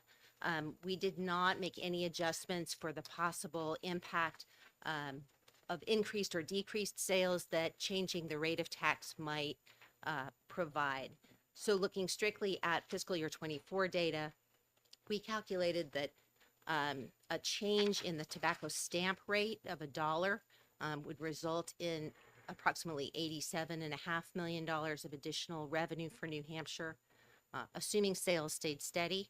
And we calculated that with respect to the increased rate for wholesale e-cigarette products, there would be an increase in approximately $3 million per year in sales. We were not able to calculate an increase for the open systems. Yes, for the closed systems, because those are taxed on a per millimeter basis, and this legislation would change those to a wholesale price. Our tax system does not capture the wholesale price of those products. It only captures the per millimeter price. So there would probably be an additional impact that we're not able to calculate with the data that we have. And if there are questions, I'm happy to take those. Yes, Representative Ulrich. Yeah, a couple in different topics. The first topic is, since it's fresh in my mind and may disappear in a couple of seconds, the gentleman that was just up here spoke about comparative data that he obtained. Is it possible that DRA could provide us with that analysis as to how many smoke shops exist that sell vaping products that well, yeah, that was the next line. You understand where I'm going with that particular line of questioning, and I think both sides would appreciate receiving that data from directly from DRA as to the shops that sell it and the shops that pay the taxes on it. Right. So, yes, we can provide you with that information. The retailers are currently licensed by the Liquor Commission, and we license the wholesalers. So that I believe that retail data is also available. We'll have to get that from the Liquor Commission, but they can provide that information for you. I would, yes, I would appreciate coordinating with the other agencies that necessary to provide that information. And the other question I have, if I may follow up. Do you have any data based on sales or tax stamp sales regarding an increase in price vis-a-vis the increase in sales? So if we increase the sales tax, is there an increase, decrease in sales compared to revenues? So with the analysis we did not look at what the effect on the volume of sales would be based on a price increase. And I've heard a lot of testimony from people here today. I don't disagree that there would be some impact. We don't have the ability within what we know to be able to calculate that number. I think the commissioner told you yesterday that we are 45th of the 50 states in terms of being a state where people from out of state come here to purchase cigarettes. And you've heard a lot of testimony about the price differences between the tax here versus around in our surrounding states. I think it's fair to assume that there would be some reduction in sales, but maybe not as much as you would see if you started to raise our tax rates to closer to our neighboring states. Okay, thank you. Representative Doucette. Thank you, Mr. Chairman. Thank you for taking my question. Shame on me. I've read the reports before, but it's just noticed that the revenue line it's for open systems. Is there a way to get a static analysis on closed systems? Any way to see what that actual revenue is? Because we're hearing testimony that at some level there's evasion and tax being paid. So with respect to the closed systems that are priced on a per milliliter basis, we were asked to look at that during the study committee this summer as well, that was created under SB 433. We don't have the information that we need to do that. We would need to have wholesale pricing data from resellers. We have volumes within our system, but we don't have the wholesale price of those products. So we would need to reach out to wholesalers to get that price information. Follow up. Does that make sense to you in any way, shape, or form to do it that way, or would you have a suggestion as to how we could track this more appropriately? DRA can come to us with a number and say this is what the revenue is. Are you looking for a fiscal impact for the closed systems that are sold on a per millimeter basis? Yes, what the actual tax revenue for 24 was, you know, So bottom line number. Sorry, we do have the data for the revenue for 24. I'm sorry. I thought you were talking about the impact of this legislation. But to you shape can separate the open and closed Yes. systems. Okay. I'm wondering why it's not here. Do we have that with us? The split between the so the reason that's not on the reason it's not on the fiscal note or the quick guide is because we couldn't calculate the tax impact. But I know we do provide monthly the breakout between the open and actually we could I can email the committee the breakout between the open and closed. I Okay. know that was requested yesterday during the presentation. That has been prepared. Okay, thank you. Sorry, I I don't- wasn't I here don't have it yesterday. with me today. Thank you, Mr. Chairman. Representative Opal. Thank you, Mr. Chairman. And thank you for this. I'm assuming, and maybe I shouldn't do that. Maybe I should simply ask you I'm assuming you could prepare a history of the tobacco tax. I'm assuming it hasn't been at its current level in perpetuity, and that we've raised it before. The state has raised it before. And I'm assuming, again, that having that history, that we could take a look back at whenever we last raised the sales, the tax on tobacco, that we could also look at sales prior to that tax increase and after, that would give us at least some ability to understand what might happen. Not that history is always, as what do the investment guides say? You know, history is no guarantee of future results, but certainly, you know, it might give us a guide. Is that possible? Sure. So I believe the tobacco stamp tax has been at the same rate since 2008. And so we would have been on a different revenue system. You heard yesterday about our revenue information system. That would have been the old TIMS system. I'm not sure how much detailed data we can get, but certainly on an aggregate basis, we could look at data from those years and provide you with some sense of how the revenue changed when that rate changed. The e-cigarette product rates have just been in effect since 2020, and that data that we have it hasn't changed. So, yeah. Well, obviously, it may be imperfect. It may be imperfect, but I think it would be helpful along with the request from Representative Hillary. Okay.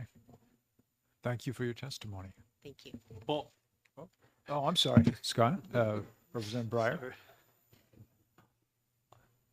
Thank you, Mr. Chairman, and thank you for taking my question. I had a quick question about regarding the potential tax evasion on the e-cigarettes. Are you familiar with the tobacco uniformity project being done by the Federation of Tax Administrators? Yes. Follow up. My question is, do you have any data in there that talks about the best way to reduce tax evasion on the e-cigarettes? Do Federation of Tax Administrators use as like a best practices guide? Would you be able to provide any of that information to this committee? Lauren, you remember that, right? Yeah, I'm right. Yeah. We can look and see what we have and provide you what we can find. Yeah. Thank you. Now, I think we are all set. Thank you. Thank you. Okay, that concludes today's testimony. Was there anyone else that didn't fill out a pink card who would like to say something? Okay, with that, I will close the public hearing on HB 290.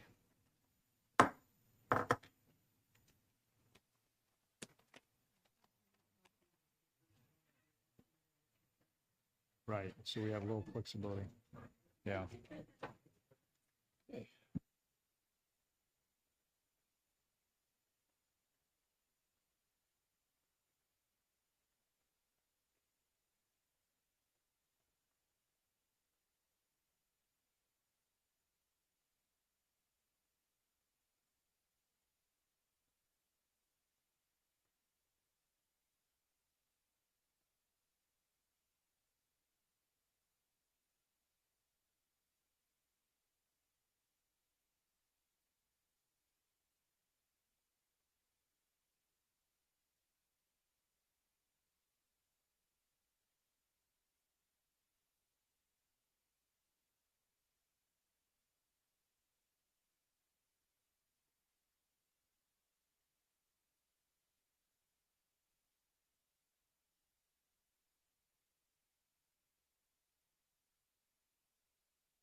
Okay, the time being 11:50, I'll open the public hearing on HB 328 and recognize Representative Ames.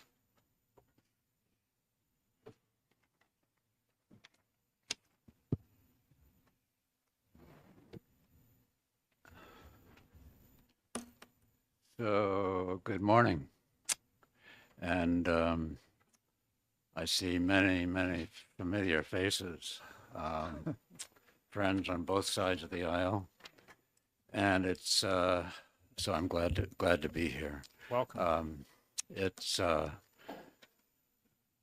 think, appropriate and a very good way to come back to this hearing room with a bill that is a good bill, and it's a very bipartisan bill with a number of you up there,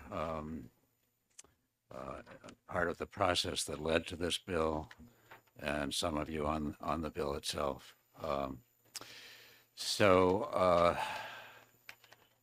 It's House Bill 328. I'm introducing that. I'm the prime sponsor. There are a whole bunch of co-sponsors, senators and state reps, and the ease with which I had in gathering support for this bill meant that I didn't have to do anything. It was great. And Representative Ohm, by the way, welcome back. It's good to see you. This reflects change in the gaming systems, the gaming industry, gaming practices here in New Hampshire that has transformed the industry, I believe, just in the past few years. And I think it dates to the time when it became possible for gaming operators to open their halls that they had, or open new halls, and put in place the historic horse racing machines that enabled a new way of doing business. And I imagine that in your revenue work that you're seeing more revenue coming in via the historic horse racing activity than you might have expected. That's the background. Last year, it's really last session, 2-year session, a commission that's the predecessor to the commission that's proposed in this bill was set up, and members of that worked hard. Representative Jernigan was on that, Representative Doucette. I think that was it, and if it wasn't, speak up. And it was chaired by Patrick Abrami, another former member of this committee. He did an excellent job and worked very hard, as did the rest of us. And another person who was on that commission who's gone on to a more relaxed life, I hope, is Senator D'Alessandro. So we had quite a group, and we had some money. And with that money, the Spectrum, I don't know what the full title of the Spectrum Gaming Group was hired and did a lot of good work for us. So as background, I want to say that you have, I think it's been passed around, a copy of the report of the Gaming Commission. What you don't have, but I understand that you can get it, are the 2 reports that came out of the work of this Gaming Commission. The 2 reports from the Spectrum that came out of the work of this commission. One is a gaming market analysis and regulatory assessment. That's my copy there. And the other is a social impact study, overview of responsible gaming and problem gambling best practices in the United States. Lots of interesting, important information in both of these reports. And I encourage you to read them. They are available online, and I think Jen has given you information on how to get at them, but I'll leave that between you and Jen to figure that one out. So lots of information and lots of incomplete work that couldn't be done last year, and that's why this bill is before you. It's House Bill 328, establishing a charitable gaming oversight commission.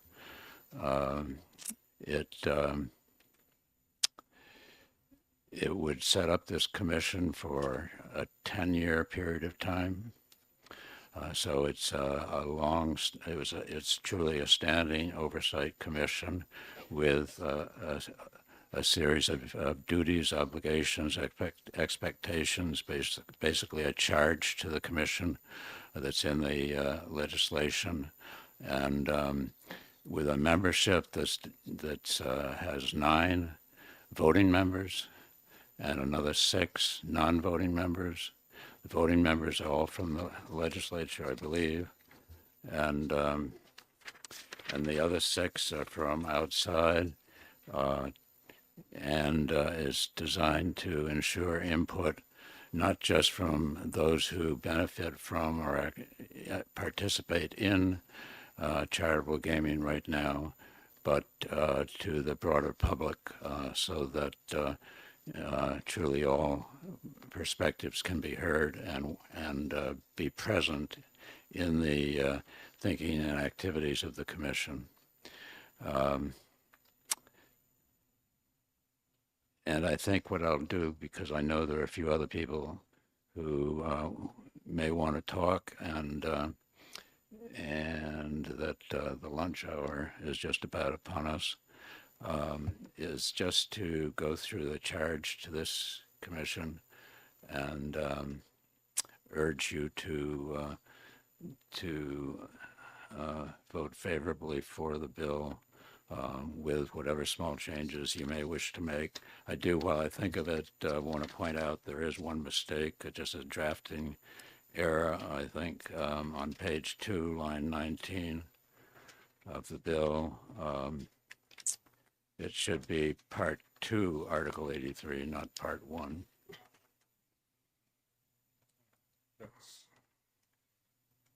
Sure.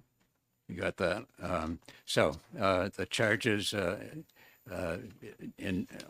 overall charge is to oversee the implementation of charitable gaming laws, including historical horse race gaming, consider the issues identified in the November 1, 2024 final report of the commission. That's the report that you have, including the newly authorized historical horse races, and shall make from time to time such recommendations for administrative and legislative changes to charitable gaming law and rules as it deems necessary and appropriate.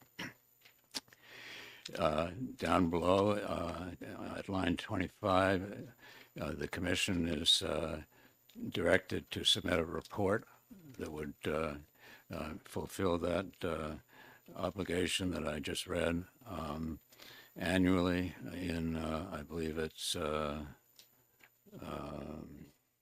November.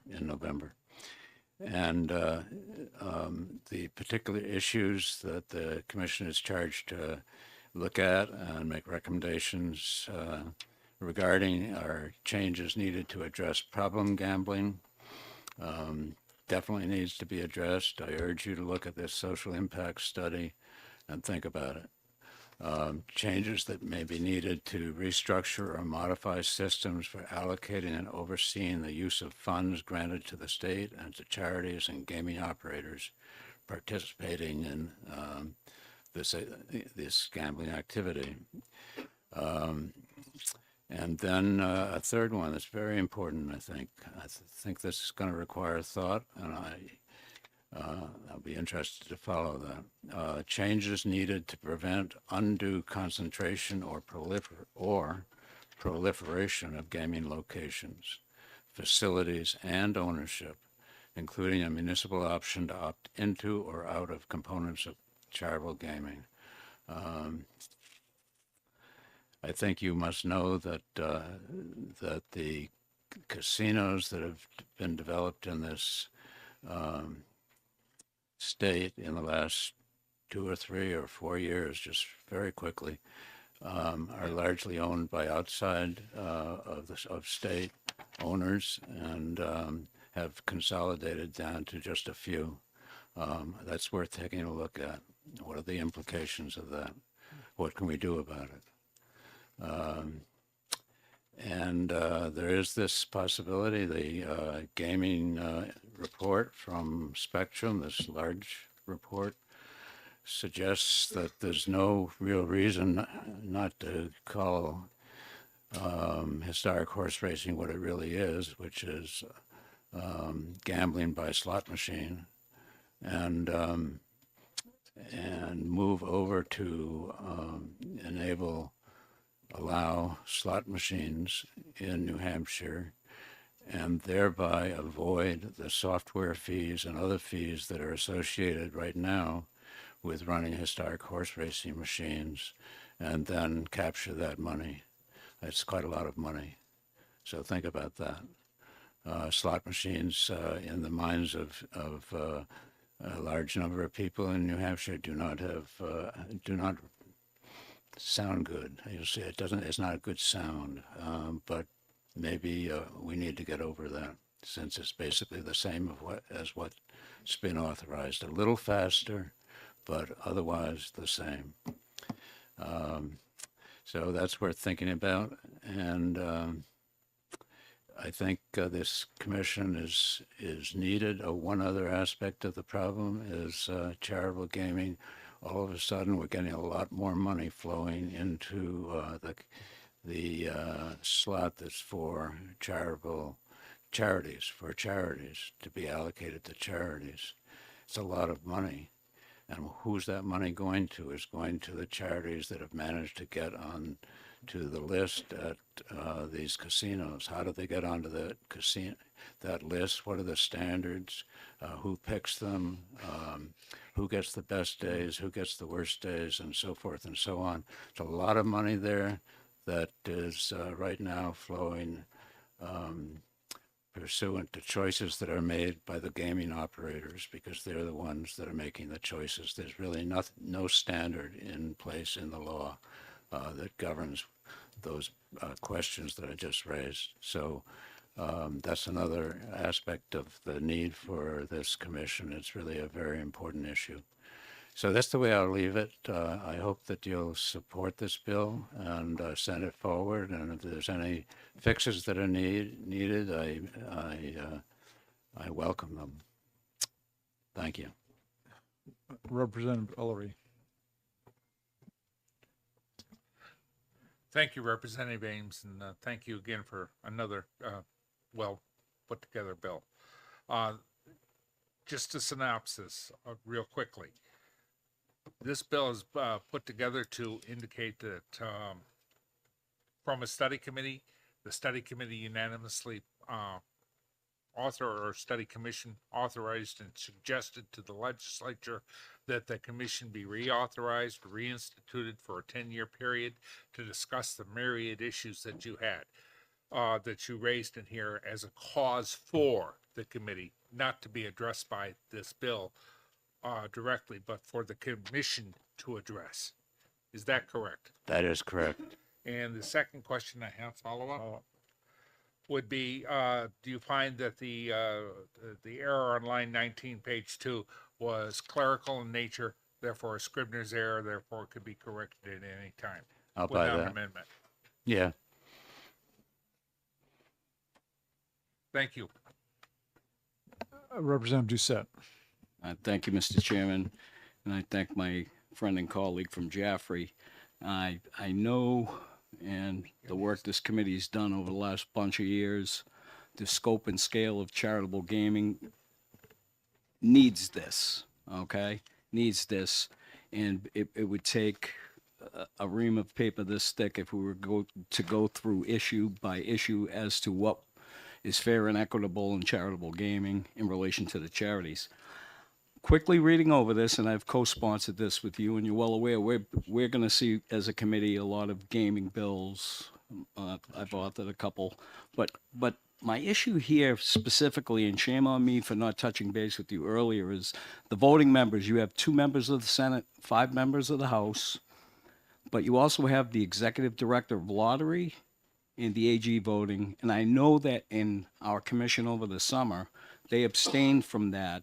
Yeah. And that would be a change that I would want to make in this, in that they probably shouldn't be voting members of this commission. Just throwing it out there. Well, thank you for pointing out that issue. I think that I'm fine either way. I think they're invaluable members of the commission. My experience going back many years to the time when I chaired the big commission on casino gambling back in 2013, something like that, with a commission that included the Attorney General, who was obligated by the bill that had passed to be present, personally present at all of the casino meetings, and the lottery director was also a member. Was that again that they were both invaluable to the work of the commission, and it's okay with me if there's a designee possibility, but it can go either way. I'm sure they'll contribute either way, and as you pointed out, on most issues they would abstain. They would not vote because of that tradition. Thank you. Just to follow up, yeah, I don't want to paint them into a corner or give them any exposure, and I think it's the duty of the legislature to make what decisions need to be made in this commission. That's I'm fine with that. So I totally agree. The value is beyond, but they need to be involved. So right. That's my only concern. Okay. Thank you. Representative Elmy. Thank you. We have at present no guardrails on these machines for people that are addicted and playing addicted and cannot get off of it. And there are other things that I'm sure are in this report that are things that many people would probably like to see, that the companies, that the 3 companies that are now in charge of all of these machines would not like to see. And I am wondering if, since they are almost completely slot machines, if we were to hold that gift to them hostage to negotiate guardrails and the other items that the commission thought were important to impose. There are many ways to go forward, and there doesn't have to be, this is going to be a process, number one. It's complicated. Problem gambling is complicated, and it's difficult to get at. I think the truth is that many of the gaming operators would like to, will be on the side of reform and introduction into the system of a number of interventions that our neighboring state in Massachusetts utilizes, for example, and they've got big-time gaming operators. So I think that the resistance will not be what you suggested there. maybe at the margins it will be, but and maybe the margins are most important. I don't know. But I'd say go ahead and try to develop the best possible program for helping those who have the addiction that you mentioned and those who engage otherwise in at a problematic level in gambling, and develop the interventions that make sense. And I don't know about holding hostage. That's sort of a different kind of strategy. Representative Malloy. Thank you, Mr. Chair. Thank you for taking my question, Representative Ames. It is nice to see you there. And thank you for the work. I serve on 2 nonprofit boards that have benefited from the charitable gaming arrangement. And the questions I get about this is how charities are chosen to receive the benefit. Should this commission be established and that question get addressed, how long a period of time are we looking at before we could see something down on paper, if at all, about what those rules and regulations could be and how, and I realize that's a question that's probably maybe impossible to answer, but if you could take a stab at it, I'd appreciate Well, it. I share what I guess is your view, and I know Representative Alme suggested this too in her question. The feeling that that we're already late in addressing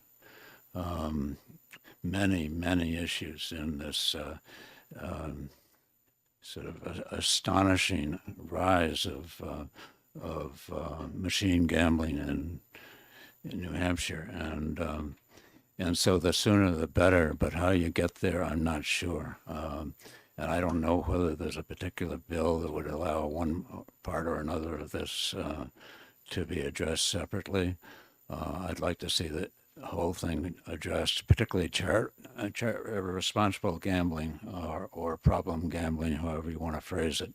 The sooner the better on that, but it's got to be done right. Yes, Representative Elberger. Thank you, Mr. Chair, and it's a pleasure to have you back.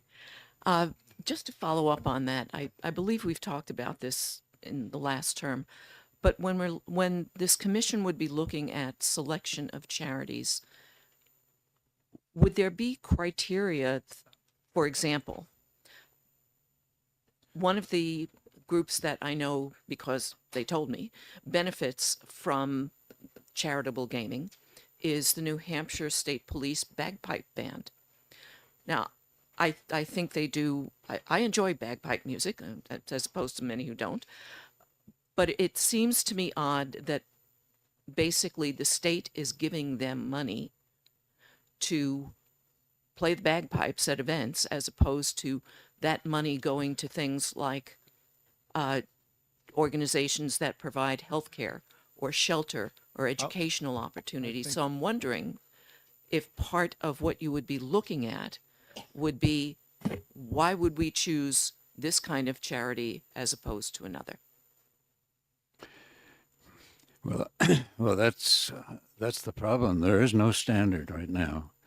It's going to be difficult to establish standards because some people will say we should be prioritizing bagpipes, or something comparable. Who's going to pick and choose? Can you set up a system that will do the picking and choosing that's generally thought to be a fair system? I don't know. These are questions that didn't need to be asked before when the level of charitable gaming was small. Now they really need to be answered because there's a lot of money flowing to this, that, or the other charity just because they happen to be in the door the first before some other people or some other organization. And I think it's going to be tough making those choices. I don't know. Yeah. Thank you. Yes. Representative Doucette, and then followed by. Thank you, Mr. Chair. And just in the interest of time, we could talk for hours about that. That's part of the purpose. And correct me if I'm wrong, Representative, but that's part of the purpose. Who's going to pick winners and losers? We can't pick winners or losers. A charity is a charity, whether it's bagpipes, stovepipes. It's a charity, and that's my understanding, or at least the position I'm coming from. There needs to be a fair and equitable way to distribute the funds. Also keeping in mind, and we've spoken about it in this committee, charities that have been on board since 2006, I think it was, or 2008, the so-called legacy charities that have built out service delivery from charitable gaming and provide a service to residents of our communities built on revenue for this. So it's going to be a balancing act. Correct me if I'm wrong, but it's going to be a balancing act, and it's going to be labor intensive, bipartisan, and everybody has to have buy-in in this and make sure it's fair and equitable because of the scope of gaming at this point.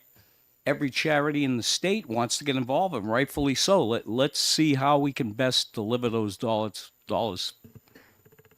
This commission should do that. If there was a question to me, I agree. Would you believe? I kept asking if I'm incorrect. That was a would you believe? Yes, I mean, I was on this commission as well, and through the commission, we found there were more and more questions coming up, and that's one of the reasons that this bill is here, because we want to start answering these questions. I'd like to think Representative Ames has the answers to all these things, but we will. That's hopefully what the ongoing commission will accomplish. So, yes, Representative. To add to the balancing act, I would think too, there should be, good to see you. Thank you for taking my comment. Do you think the list should also include some kind of protocol for when one of these sites closes or when another one opens? Because You mean a gambling site? Yeah, eventually, yeah. Yes. Well, yes, I think that gets to how many there should be, and the degree to which there's regulation on placement and size. I mean, there are lots of questions that are out there, and right now we've sort of got a moratorium on the number. That's supposed to go away. Then what? There's another issue that's in this bill about opt-in or opt-out for municipalities, and so there are lots. And what about municipalities that are already there, and then a town opts out? You know what? Again, what thank about you that for all your work situation? on this. Representative Ohm knows that issue well. Yeah, these are a lot of good and important questions, and I would encourage once this commission does get restarted, that people pay attention to it and be involved, maybe make suggestions. One more question, then I want to move on. Representative Opal. Thank you, Mr. Chairman. I just have one quick question. I'm just curious. The thinking, whether it was a decision or there is some law regarding making the 4 citizens with no financial interest non-voting members, as opposed to having some citizen voting input. I'm just curious what the thinking was. Yeah, a fair question. I just was trying to make it wieldy rather than unwieldy. I think that's probably where that comes from. As I thought it through, I thought we surely needed to have the representatives and senators, and that I thought they should take the lead, but the citizen involvement should be set up in a way that the citizens would always be there as part of the discussion. The only place where they drop out is in voting. It's my thought, my thinking. Okay, thank you, Representative Ames.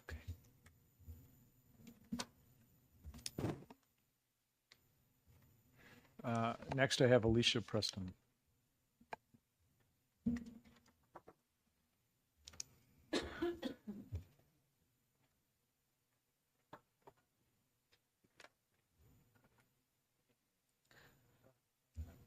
Thank you, Mr. Chairman, members of the committee. My name is Alicia Preston, and I'm here representing the New Hampshire Charitable Gaming Operators Association. And we'll be very brief. We are here in support of this legislation. For many years, we have worked with various committees and commissions, hopefully being a good resource and discussing the evolving industry. And we would really appreciate the opportunity to continue doing that with you as we move ahead. Thank you very much. Questions? Seeing none, thank you very much.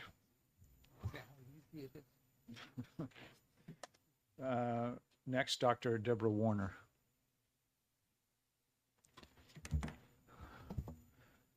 And I'll say welcome to the committee because I know you were an attendee at virtually every commission meeting. True. I was there. What a privilege it is to be here to talk to this fine committee. Thank you, Mr. Chairman and members of the Committee of Ways and Means. I'm Dr. Deborah Warner. I'm from Littleton, and I'm an interested citizen. I did attend all of the meetings in 2024 of the previous commission. It was incredibly interesting, and I was able to get the cars started this morning at 21 below, and I know Representative Tierney probably had it even colder. Oh, well, it must have been quite a breeze off of the river then. Thank you so much for listening to me. I did pass out a testimony, and it's written, and I have some notes. And I will take off my glasses to see the notes. So I think that this is a very, very good idea to reiterate the commission that's already been in place and also to give it a life of 10 years. It might need longer, but you will decide that in 10 years, I think. I think it's like parent-teacher conference in the developing industry here. This industry is young. It is in its formative years. There are more local players now, and investors are scoping us out, and there will be more. Oh dear, something's coming in on my phone and getting in my hearing aids. I'm sorry. And so there are going to be some larger, more experienced players coming into New Hampshire, and they will have an influence as well. And I think it will be very important that the state keep an eye on how things are developing. And there were just so many things that the commission did. I mean, the report, you saw it, it's like 24, 26 items that are part of the reporting that came out. As just a citizen who attended, I had the privilege of being able to speak to the commission several times. I spoke about local option. I also spoke about, I'm a psychologist, by the way, and I have a history for 15 years heading a nonprofit counseling center.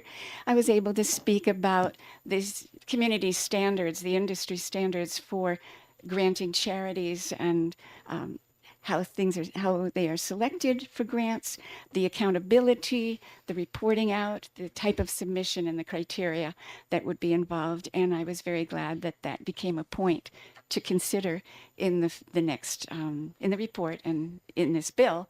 One of the things that will be studied and reported out on the charitable selection process. It's clearly important to all of us that the money that's channeled through the state is going for good purposes that serve the communities and the best interests of the most people and the dire needs as well. I would like to make a suggestion. I think you can see it in my notes, that I would like that the public members, that they be voting members. I think that it helps the voice and the input and the output of the commission have a very good depth and breadth of quality, and I would very much appreciate that being considered. I would be very welcome to talk about those things. Another thing that I spoke about was problem gambling. That is an issue. You know, these casinos that have, the ones with machines, make about $20 million or more, multiples of that in a year. And the amount of money allocated for problem gambling program is in the neighborhood of $150,000. And it was pointed out, we need to have measures of how many problem gamblers are there and what happens and how they affect the community and what kinds of programs are good for them. there's sort of a hotline that's available, and that people who say they need help, they could perhaps be referred. I did stand up at the New Hampshire Psychological Association meeting and said, how many people here treat problem gambling? And no one raised their hand among psychologists. I didn't go to the other professions, but we need to make sure that the cadre of your mental health professionals are also trained and ready to receive the work that needs to be done. So there we are. I'm good. Any questions? No, seeing none. Thank you very much. Thank you so much. Okay, and last but not least, we have New Hampshire Lottery here, Director McIntyre, and if I can read this right, Cooley Arago.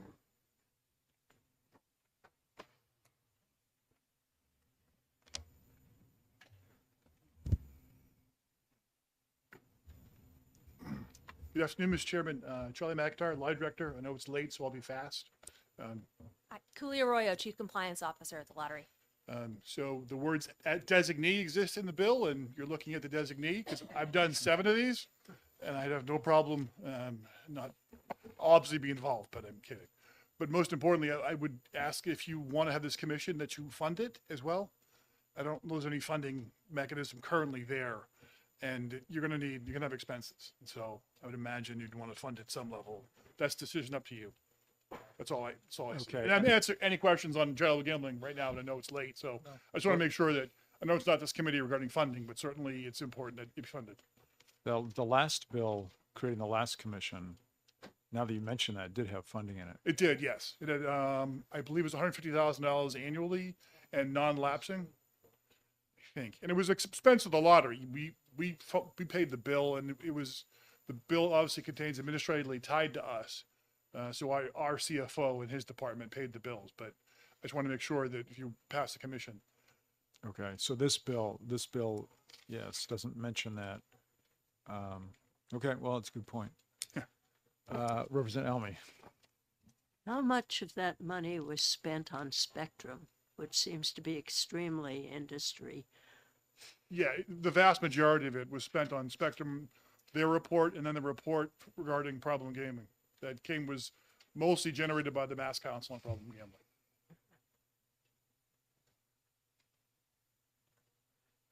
Other questions? Seeing none, thank you very much. Thank you. Okay, is there anyone else who would like to testify on HB 328? Seeing none, I'll close the public hearing on HB 328. Okay, now, as you noticed by looking at the schedule, our next public hearing is at 1 o'clock, leaving us about half an hour. However, the good news is that should go fairly quickly because it's been withdrawn by the sponsor. But since the clerk, been communicating with the clerk, since it's been noticed, I still have to open the public hearing and see if anyone's here to testify, but I will be telling anyone who's here to testify that it's been withdrawn and we won't be considering it. So I'm imagining that's going to go fast. So while it's scheduled for 1 o'clock, I would say let's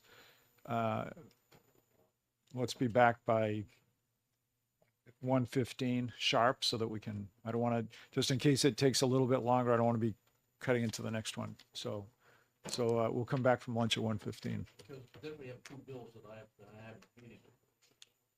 Yeah, we'll keep you on track. You're quick. We'll do our best.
Eight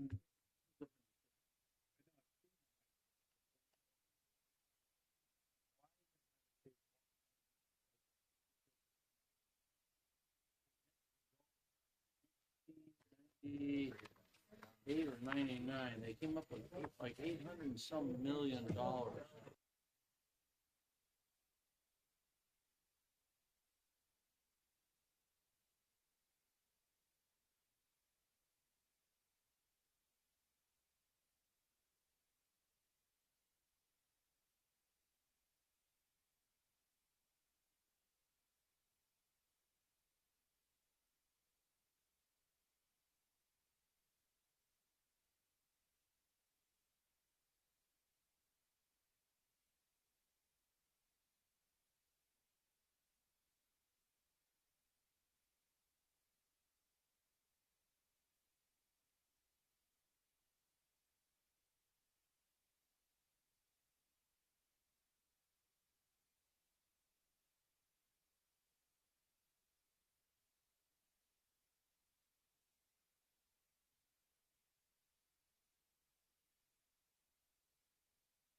say, they've got property.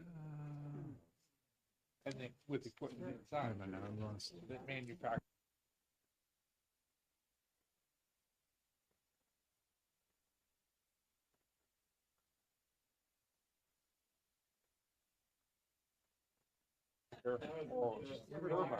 Or wind turbine.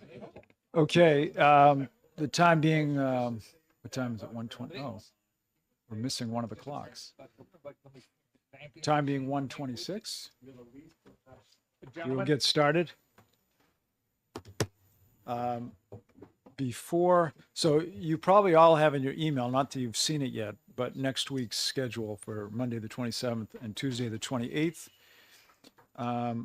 After the agency hearings on Monday, the 28th, which I expect to end about 3 o'clock, we're going to exec 3 bills, which I don't think is going to take a ton of time. 328, which is the one we just heard public hearing on, to address the Commission on Charitable Gaming. 163, which is was 163. Housekeeping, dedicated funds. Susan Almy will bring a amendment for that. And then 83 was the raising the minimum age from 18 to 21. So I want to try to exec those 3 bills when we're done with the agency presentations, and I think that's going to be at about 3. I don't think it's going to take too much longer than about half an hour, 45 minutes to do those 3. So those will be coming out in an additional email from Karen. Okay. Just Yes, business question. So because of the timing, those will be on the calendar for next week? they will. Be exec. Oh, yeah. Good. Yeah, they'll be on. Yep. Yes. We're meeting on Monday. Meeting on Monday. Yeah. And Tuesday. Yes. Not Wednesday, Monday or Tuesday. What's that? I wasn't clear whether the exec is going to be on Monday or on Tuesday. Yeah, the execs. So Monday, we're doing agency presentations starting at 10 o'clock, and I expect them to end at about 3. And then we'll exec the 3 bills that I just mentioned, 328, 163, and 83. And then on Tuesday, we have public hearings on, I believe it was 6 bills, but you'll have it all in your email so you can see what those are. So Monday and Tuesday, we're meeting next week. Okay, now,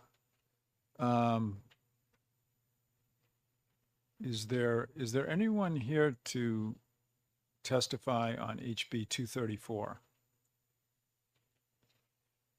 Okay, so then let me just announce that I will be opening the public hearing on it, but that the bill has been withdrawn. So you know, yeah. So let me just look at my email from the clerk. I think I had to open the public hearing only if somebody was here that wanted to testify. Oh. What's that? Oh, come on.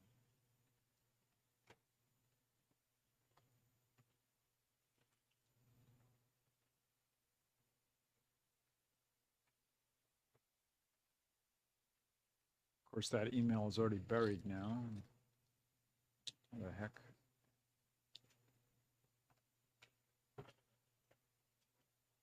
Why am I not seeing it? Okay, there it is. Okay.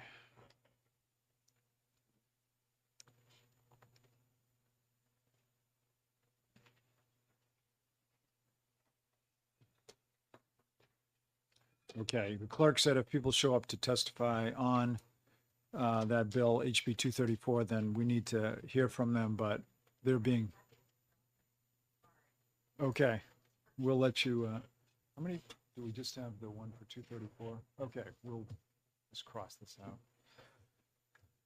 Okay, so then we will not do anything on 234. It's been withdrawn, and where there's no one to testify on it, there'll be no public hearing. Okay, great. So now we're back on schedule. What did I do with my pen? Mine. No, it's not your pen. No. I have, Okay.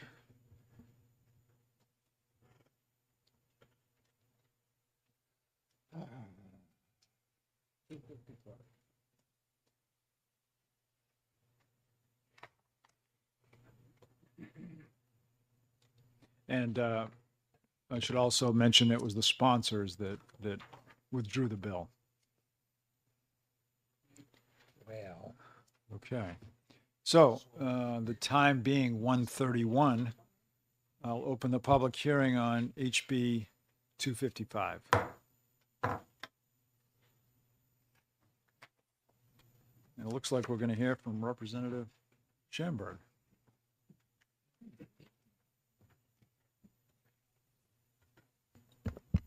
Thank you, Mr. Chairman and members of the House Ways and Means Committee. I am New Hampshire State Rep Tom Schamberg, representing Merrimack 6, the towns of Wilmot and Sutton. For the last 6 years, I and others in this legislature have tried to address the adequate student aid funding issue for public education to our communities and its effect upon the local education tax rate. Trying to attack this problem using our past and even present financial technique approaches has been frustrating.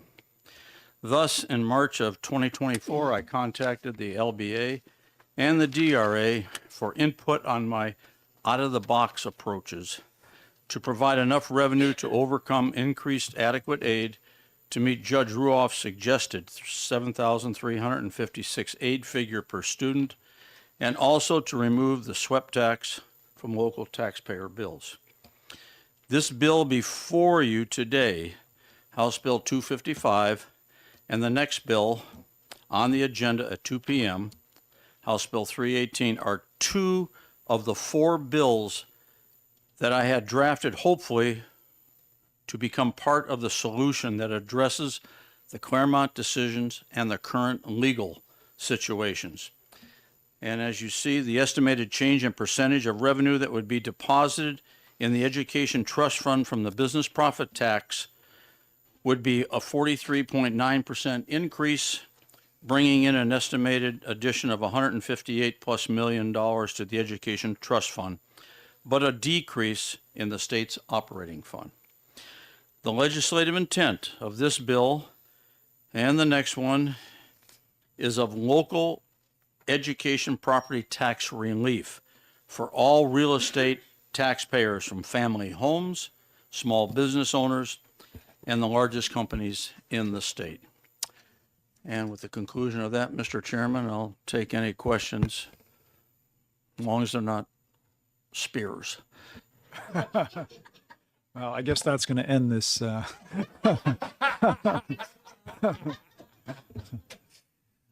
Do we have any questions for Representative Schamberg?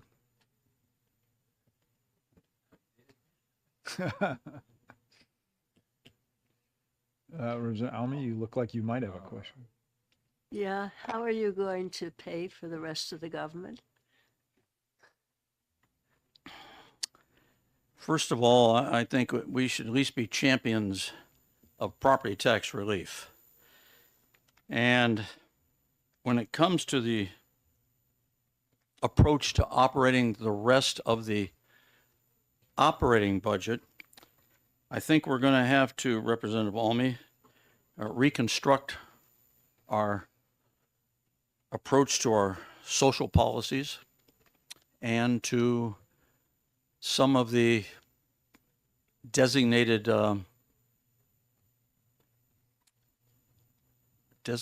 programs that we have out there. It's going to take some hard work. It's going to take, as was said many years ago, there'll be people that will roll up their sleeves and try to fix the problem, or there'll be those that will do whatever it takes, maybe to shift the blame somewhere else. I'm hoping that doesn't occur. We have to sit down. As I said, I presented 4 bills were drafted. You're seeing the first 2. The first 2, this for 158 plus. The second one would generate about 68 plus. That's 226. That could be put in the Education Trust Fund and let the legislature decide what they'd like to do with that additional money. I don't have any suggestions, even though I mentioned two of them coming. Representative Opal. Just from my knowledge, since I'm a first year member here, what was the revenue from the interest and dividends tax in its final year? Do you recall? I don't recall. There's a representative, Ellenberger might have the answer. Oh, yes. Go ahead. It was in excess of 180 million. Thank you.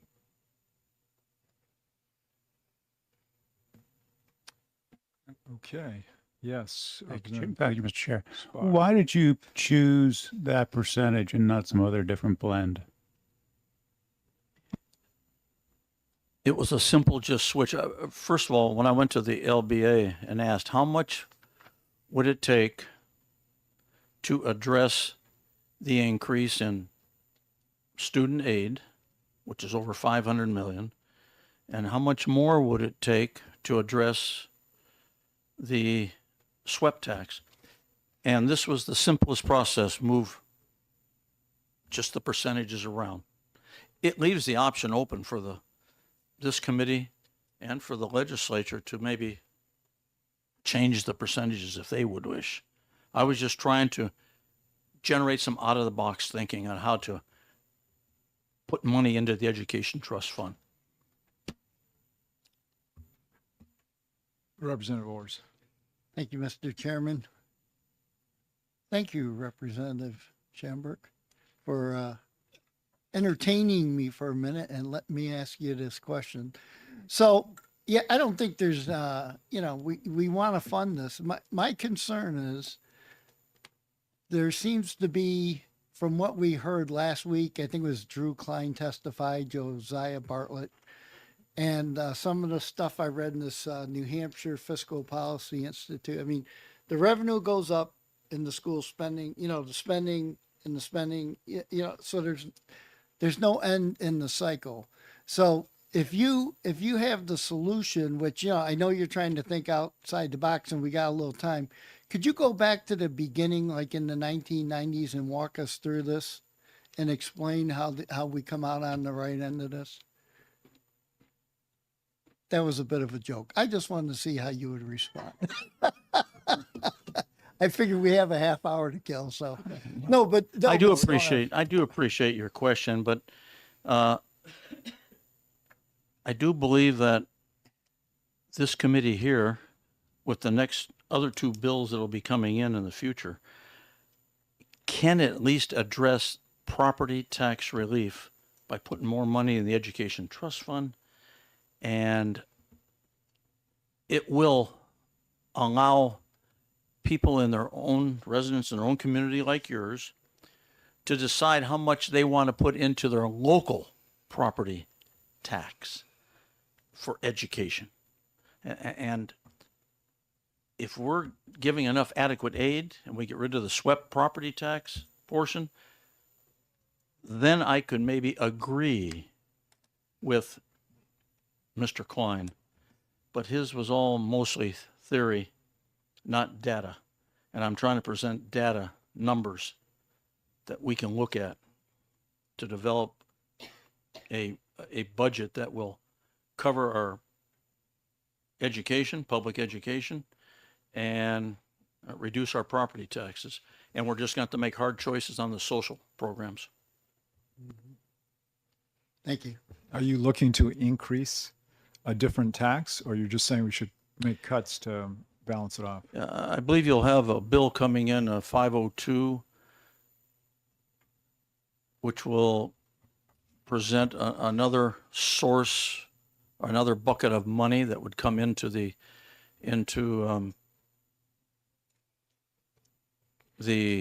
education trust fund and the business profits tax, and another bill that has some suggestions, 503, I think. Which one's 502? Is that complete corporate reporting? Relative to, yes. And number 503 is some changes in four of the revenue sources that I asked the LBA and the DRA how much they would generate by a creative percentage increase.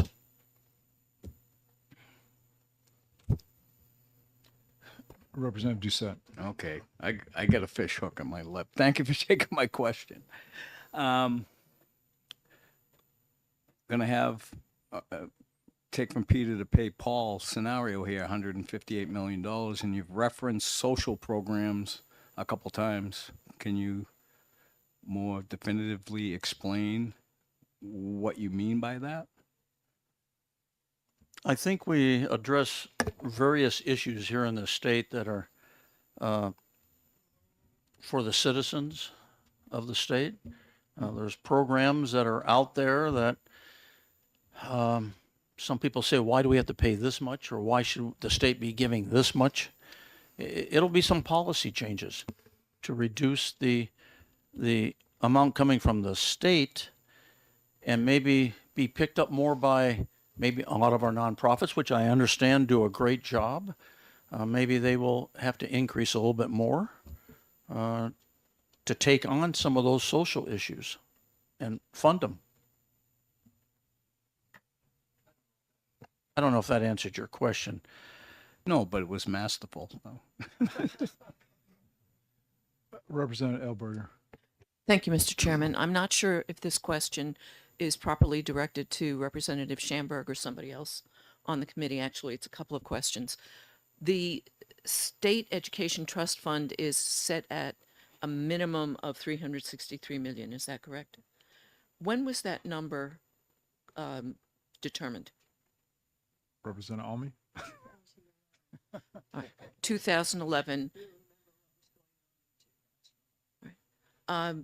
So in 2011, a number of 363 million was determined, a minimum, and An actual amount.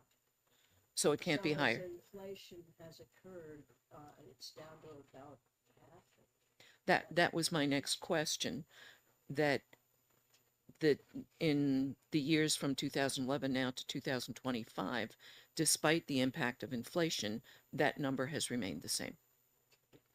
Thank you. Representative Ors. Thank you, Mr. Chair. So one of the problems that I've run into is that if you want to call both sides on the issue, nobody wants to, nobody wants to give and take. And I've tried to meet with the school board president where I live several times, and she won't meet with me. She'll say, well, give me some days and give me some times, and I do, and then we never meet.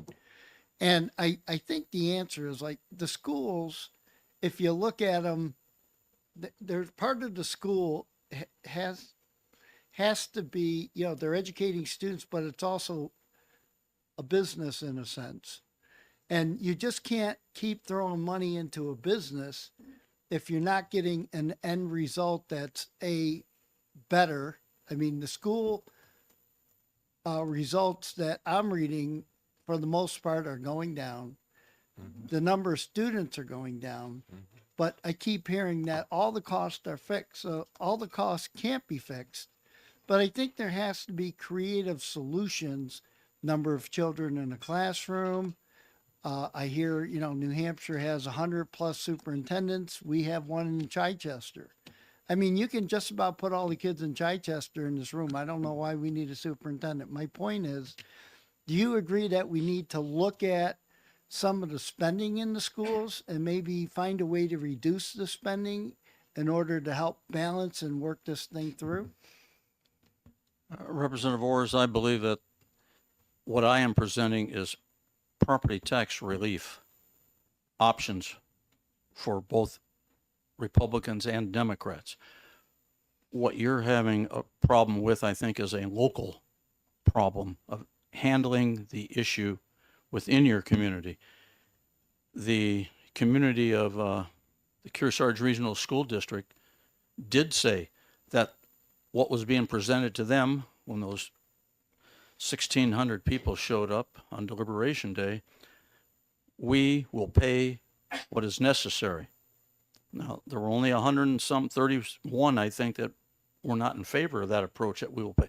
So I think it's a local on the spending part. It's not something maybe the state should at least address the Claremont 1 and Claremont 2 decisions and any decision that comes out of Conval regarding aid, and the other one that regards the constitutionality of the swept tax. When I was campaigning, 7 out of 10, I'd knock on the door and I'd ask their opinion, what is the most important thing that you think we could do, or what bothers you the most? And it's their property tax. Their property tax. They didn't say their town property. They eventually got around to saying the school property tax. And if you haven't heard that, I saw a senator, somebody on the other side of the wall that said the most important thing I ever heard was housing. Well, fine, maybe he was in a area that's all they were worried about, but people are living in these homes, and some of them are going to start losing their homes unless this property tax relief comes forth from this committee and from the legislature. Yes, Representative Tierney. Thank you, Mr. Chairman. Thank you for taking my question. In your presentation, are you saying to alleviate the swept tax or to eliminate the swept tax? I'm saying that if the 4 bills that could be part of this solution, it would eliminate the swept tax, because the state would then be able to adjust its real spending issue. It doesn't, it hasn't, it's not spending the $363 million. It is still coming out of the local property taxpayer's pocket, and it's a transfer electronically. Oh, we got it. We'll send it back to them. They don't actually collect it. I say eliminate is what I'm striving for. Representative Almy. Thank you. Thank you. The issue I have with this is that for years, the state has been cutting down the taxes in the general fund. And in response, they had to cut down services, some of these social services you're talking about. And then the towns were faced with, do we use our local property tax, increase our local property tax to restore these services that we've always had? Or the time that the pension fund was on, that they took away the local share of the pension fund, and the local groups had to restore the money that the state had not had to pay anymore. The local groups had to pay it. So doesn't this just move the money around in another way to the same conclusion for the property tax? I believe, Representative Almy, that is where some of the structural changes we'll have to make in our operating budget are going to have to come from. When local community members, as you know, have more money in their pocket, they're not putting in the property taxes, they will make more decisions on what is important in their community. They'll say what is properly presented by either the school board or a nonprofit comes in. We would like to see this program go through. The town people will make some decisions, how much they want to put into it. But I do believe that the state has an obligation to fund those benefits for police, fire, emergency. I believe the state has, because those individuals, those people are serve the entire state. They can go from one community to another to help out. I think the state should be funding that basic principle. Not all the local communities should be doing it on their own. No. Follow up? All right, Representative Murphy. Thank you, Chairman. Do you think that the newly created Committee of Government Efficiency may be helpful in identifying areas for savings in the general fund? If they would put Representative Almy on it and Representative Ohm, I think that it might be efficient, but I don't, there is waste. There's waste. We waste time in here at times. We don't get started right at 10 because we're still coming through the door. We don't get actual questions. We get statements. We do waste time. And so there is waste. It's just, I think some people are going to be targeted by this new, what is it called? A committee? I realize it's called code, but it's just what, it might come up with some great ideas. We can all work together. That's probably what we need to do to make this work. Yes, Representative Opal. Thank you, Mr. Chairman. And thank you, Representative Schamberg, for bringing this, because I do think it's important to have this conversation wherever it leads, but at least having this conversation to examine. I'd like to follow up with a predicate and then a question following up on something Representative Orrs said. And I do think that we need to think about public education and our schools in economic terms, as well as, the general issue of educating our children. But what we're talking about is creating a workforce that will be attractive to businesses, to keep those businesses here, to enable those businesses to continue to work, to continue to innovate. And I know in my personal case, if committee will forgive me this personal detour, when my wife and I first moved to the town of Canaan in 2000, my wife was pregnant with our first child, and we were working with a realtor in a community that wasn't Canaan. And we found a house that we loved in Canaan and wanted to take a look at it. And the realtor very specifically said, "You don't want to go there. The schools aren't good." There's story after story of families making decisions about where they might want to move based on the educational quality in that district. New Hampshire, I believe, has the second oldest population in the nation. We're getting older. If we want to continue to have an educated and well-trained workforce in that, 25 to 54 sweet spot, don't you think we need to focus on education, not just for the moral and other social values of education, but also as an economic driver, potentially, or the reverse? Representative.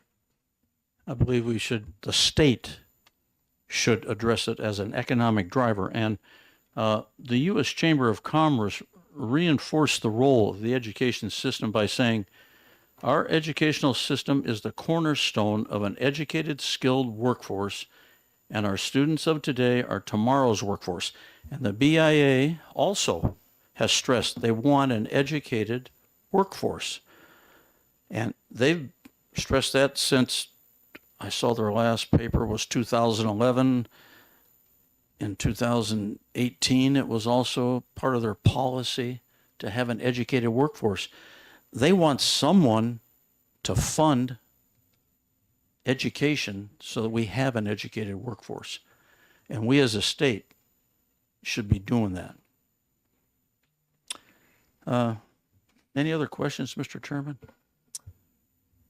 Seeing none, I think. Because what I'd like to say as I close is that the next one at 2:00, yes, it's all the same arguments again. So, but I will present it. All right. Thank you very much. I thank you, Mr. Chairman. So we have DRA here to add their thoughts.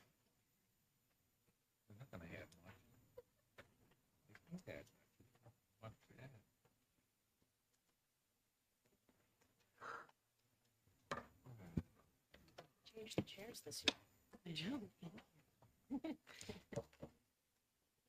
Good afternoon, Mr. Chair, members of the committee. We provided you with a fiscal note quick guide for this bill as well. It's very simple, and I don't have any remarks to add unless people have questions. We just wanted to be available if you needed us. Thank you. Any questions from the committee?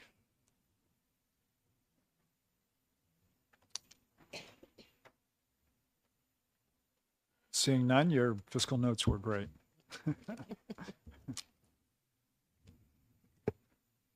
Anyone else wishing to testify on HB 255?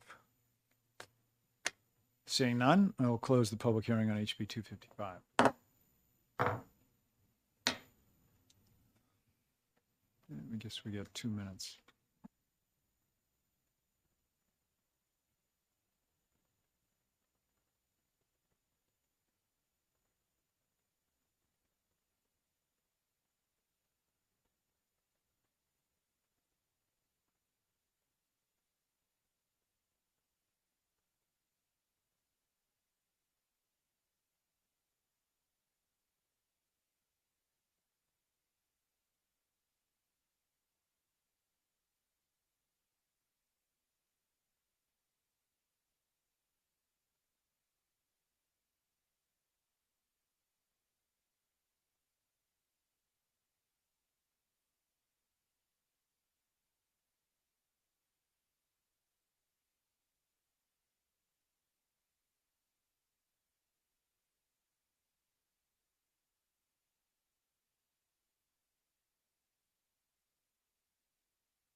Okay, the time being 2 p.m. We're going to start with our last public session of today, and that would be HB 318. We'll open the public session on HB 318. And we will invite Representative Schamberg back up to introduce his bill. Thank you, Mr. Chairman. And what I'll do is I'll just read the title. Representative Tom Schamberg, House Bill 318, an act relative to the percentage of revenue from business enterprise deposited in the Education Trust Fund. And the bill increases the percentage of revenue from the business enterprise tax deposit in Education Trust Fund, which will equal 43.9% on the numbers that we've had in the past, or wherever the DRA came up with them. And the two bills together will generate an estimated $226 million. That's still 140 million short of removing the SWEP, eliminating it altogether. But as I said, there are two more bills to come forth in this package that I put together. Hopefully, you will think about that, because it has an estimated amount of money that probably would cover this and cover some other things also. So hopefully you had all the questions answered in the last one. I guess my question would be, Yes, sir. Representative Schamberg, that, it's, I see what you're trying to do. It's admirable to try to fund this to the extent it needs to be funded and to reduce the statewide property tax. But the money's got to come from somewhere. So all this, now the new shortfall in the general fund is going to have to be funded from somewhere. Where do you anticipate that coming from? If I may respond, You Mr. may. Chairman, since you mentioned the shortfall, this committee did not cause that shortfall. This committee last year did not cause that shortfall. They did their due diligence in looking at all the figures, taking the historical context, and emphasized by you, Mr. Chairman, emphasized by Representative Ranking Member Alme, that there's only so much money out there to take care of all these situations, and we are putting in programs that are causing some of this deficit that we're seeing now, that we're having to eliminate positions or not spend anymore. But it wasn't caused by this committee and their approach to how we should fund. I'm not going to say where that decision was made. I think the governor's office may be able to help us this time, since we have a governor that went through the public education process and understands the value of education, and maybe would like to see a solution be made, thinking out of the box, because we're not going to get it the other way. We are not going to get it. Since 1998, Representative Alme, is that when the decision was made? We'll approach it with a SWEP tax and take $800 million out of the operating budget, and it's been 40 years almost, or 27 years. 99.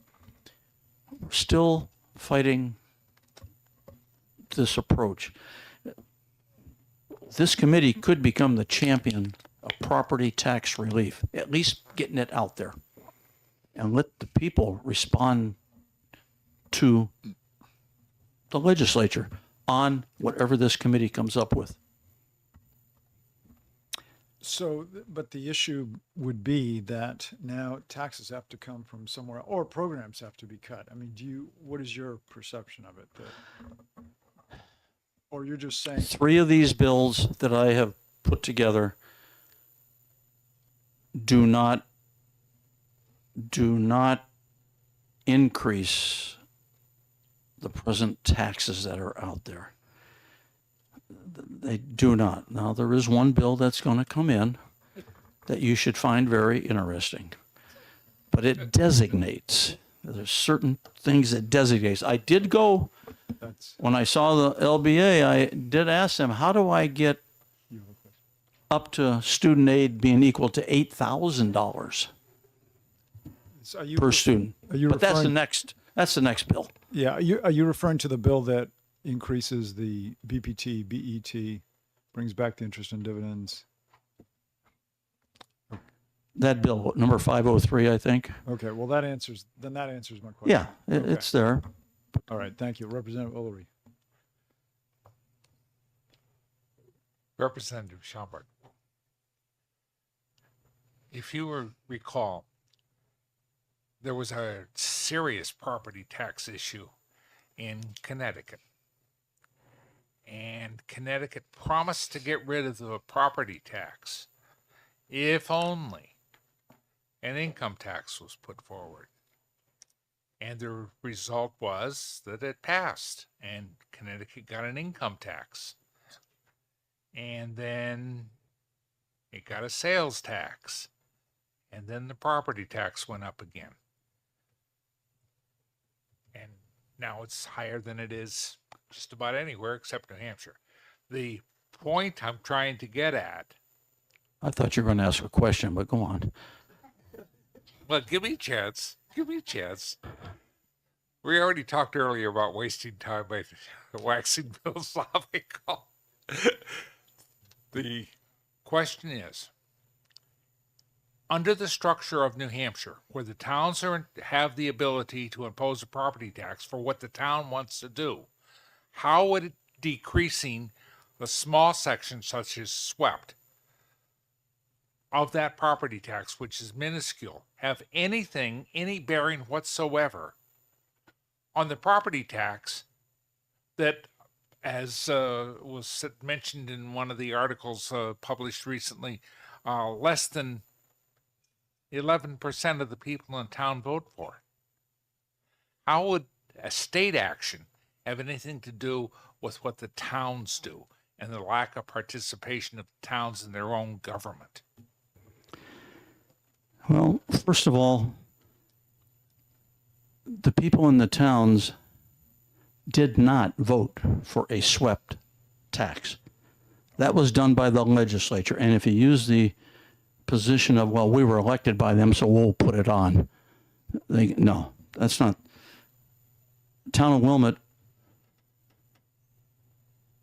by the actions of the state, have to draw 400 and some thousand other dollars out of their pocket that they didn't get a chance to vote on swept tax. That is the amount that they have to come up with.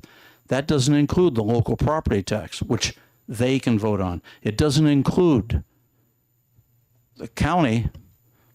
They send the bill. We don't get a vote on that. Local operating budget is decided by the people. They control the money. They have been unable to get a voice what they want to do with the swept tax. That's why we have the lawsuits. And going back to your income tax and your sales tax, that is not even what I suggested. No, it was. And that's why I say it should be a question versus some of the statements. I don't mean to be contentious. I just think that it's important that keep an open mind and let's look at some solutions and work together on this. Okay, questions, Representative Elmy. Thank you. This is not directly a question about what you brought forward, but it is something that Mr. Marchand is talking about lately, which is that our problem is that we pay a certain amount per pupil. And we have a lot less pupils than we used to. But we still got our school buildings, and we still got superintendents in one small spot, and a lot of other bureaucracy that we, the legislature, have told them they have to have and have to pay for. So on his essay on that was about why shouldn't we start to think about what Vermont has been trying to do, which hasn't worked terribly well, but to consolidate schools. And in the North Country, that's practically impossible. We talked about that back in 1999 in the committee that was supposed to be doing school funding. And you were going to put a kid on a bus and have him on the bus for 3 hours every day at least.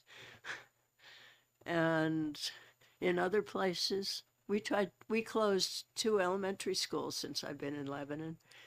The uproar was incredible. But if you don't consolidate in some ways, aren't we just on a losing track? Representative Balmy, Or we start a fertility clinic. Well, I used to teach, and you may think this is funny, all right? But in the town that I lived in, Ohio, I was also the mayor, but I taught school and things like that. And we had, in one stretch, one decade, a dramatic increase in the number of pregnancies, number of kids. And we finally found out what it was when we went to clean the water tower. We had pigeons that were getting inside, and whatever they were dropping, I think, has caused that explosion. So I can't answer. I thank you, Mr. Chairman. I don't know if there's any more questions. We were taking you seriously at first. Well, I'm glad, because the people.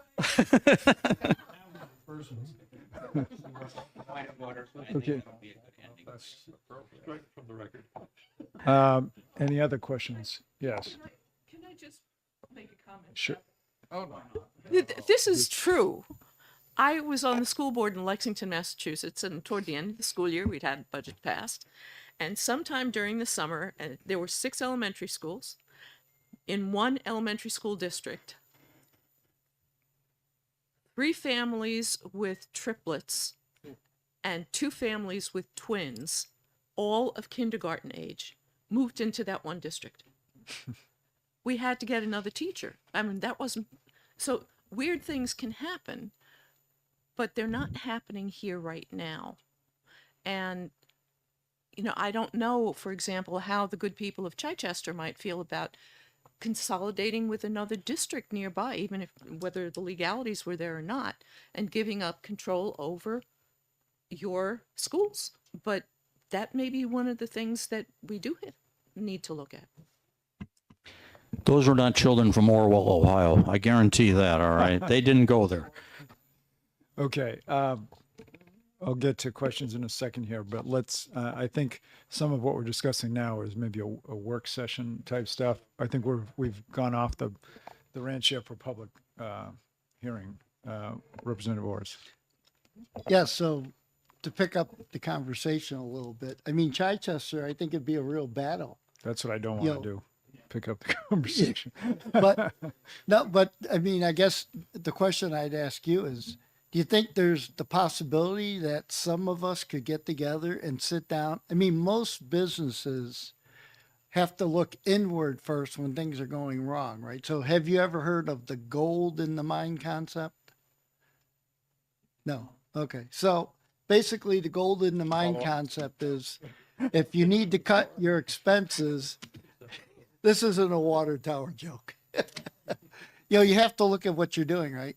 So when I worked with DOD and a tank manufacturer, a facility, you all heard of them, BAE Systems. What they were doing is they're having problems in the manufacturing process, and a lot of it came as a result of improper drill sharpening. So they're drilling holes with improperly sharpened drill bits, and it was causing a lot of product waste because the holes were either slightly elongated or whatever it might be. They didn't meet spec. So the whole thought is to look inward and start looking at where you can save. And I know in Chichester, we have some pretty small classrooms. We have 2 adults, I think, in every classroom. And, you know, so there's money we could save. Thank you. And that's responding to his. Well, let me just educate the committee. I mean, something like that, or some of the other things that have been said are "would you believe" questions. Because, but okay, answer that and To answer that, we should look. Our state legislature should look at what it has made education do by unfunded mandates.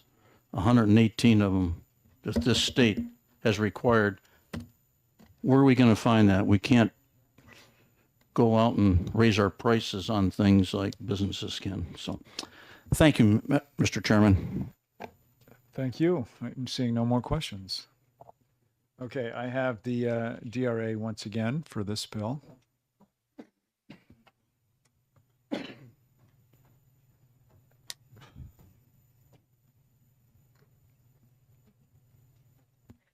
Good afternoon, members of the committee. For the record, my name is Lauren O'Sullivan, and I'm the Senior Financial Analyst at the Department of Revenue. And earlier today, we did provide a fiscal note quick guide that essentially reiterates the fiscal note that is attached to the bill. And we don't have necessarily any further comment, but we are here to answer any questions as it relates to the implementation of this bill. Thank you. Do we have any questions on the implementation of this bill or numbers it may affect? Seeing none, thank you for being Have a good here. day. Is there anyone else who would like to testify on HB 318? Seeing none, I'll close the public hearing on HB 318. Okay, that concludes today's business. So as I said earlier, next week we'll meet on Monday and Tuesday. So one thing that I've, actually I think I already announced it, but I'll just say it again. So we're going to hear from agencies from roughly 10 to 3 on Monday, and then, and you should all have it in your email by now. We're going to exec 3 bills on Monday.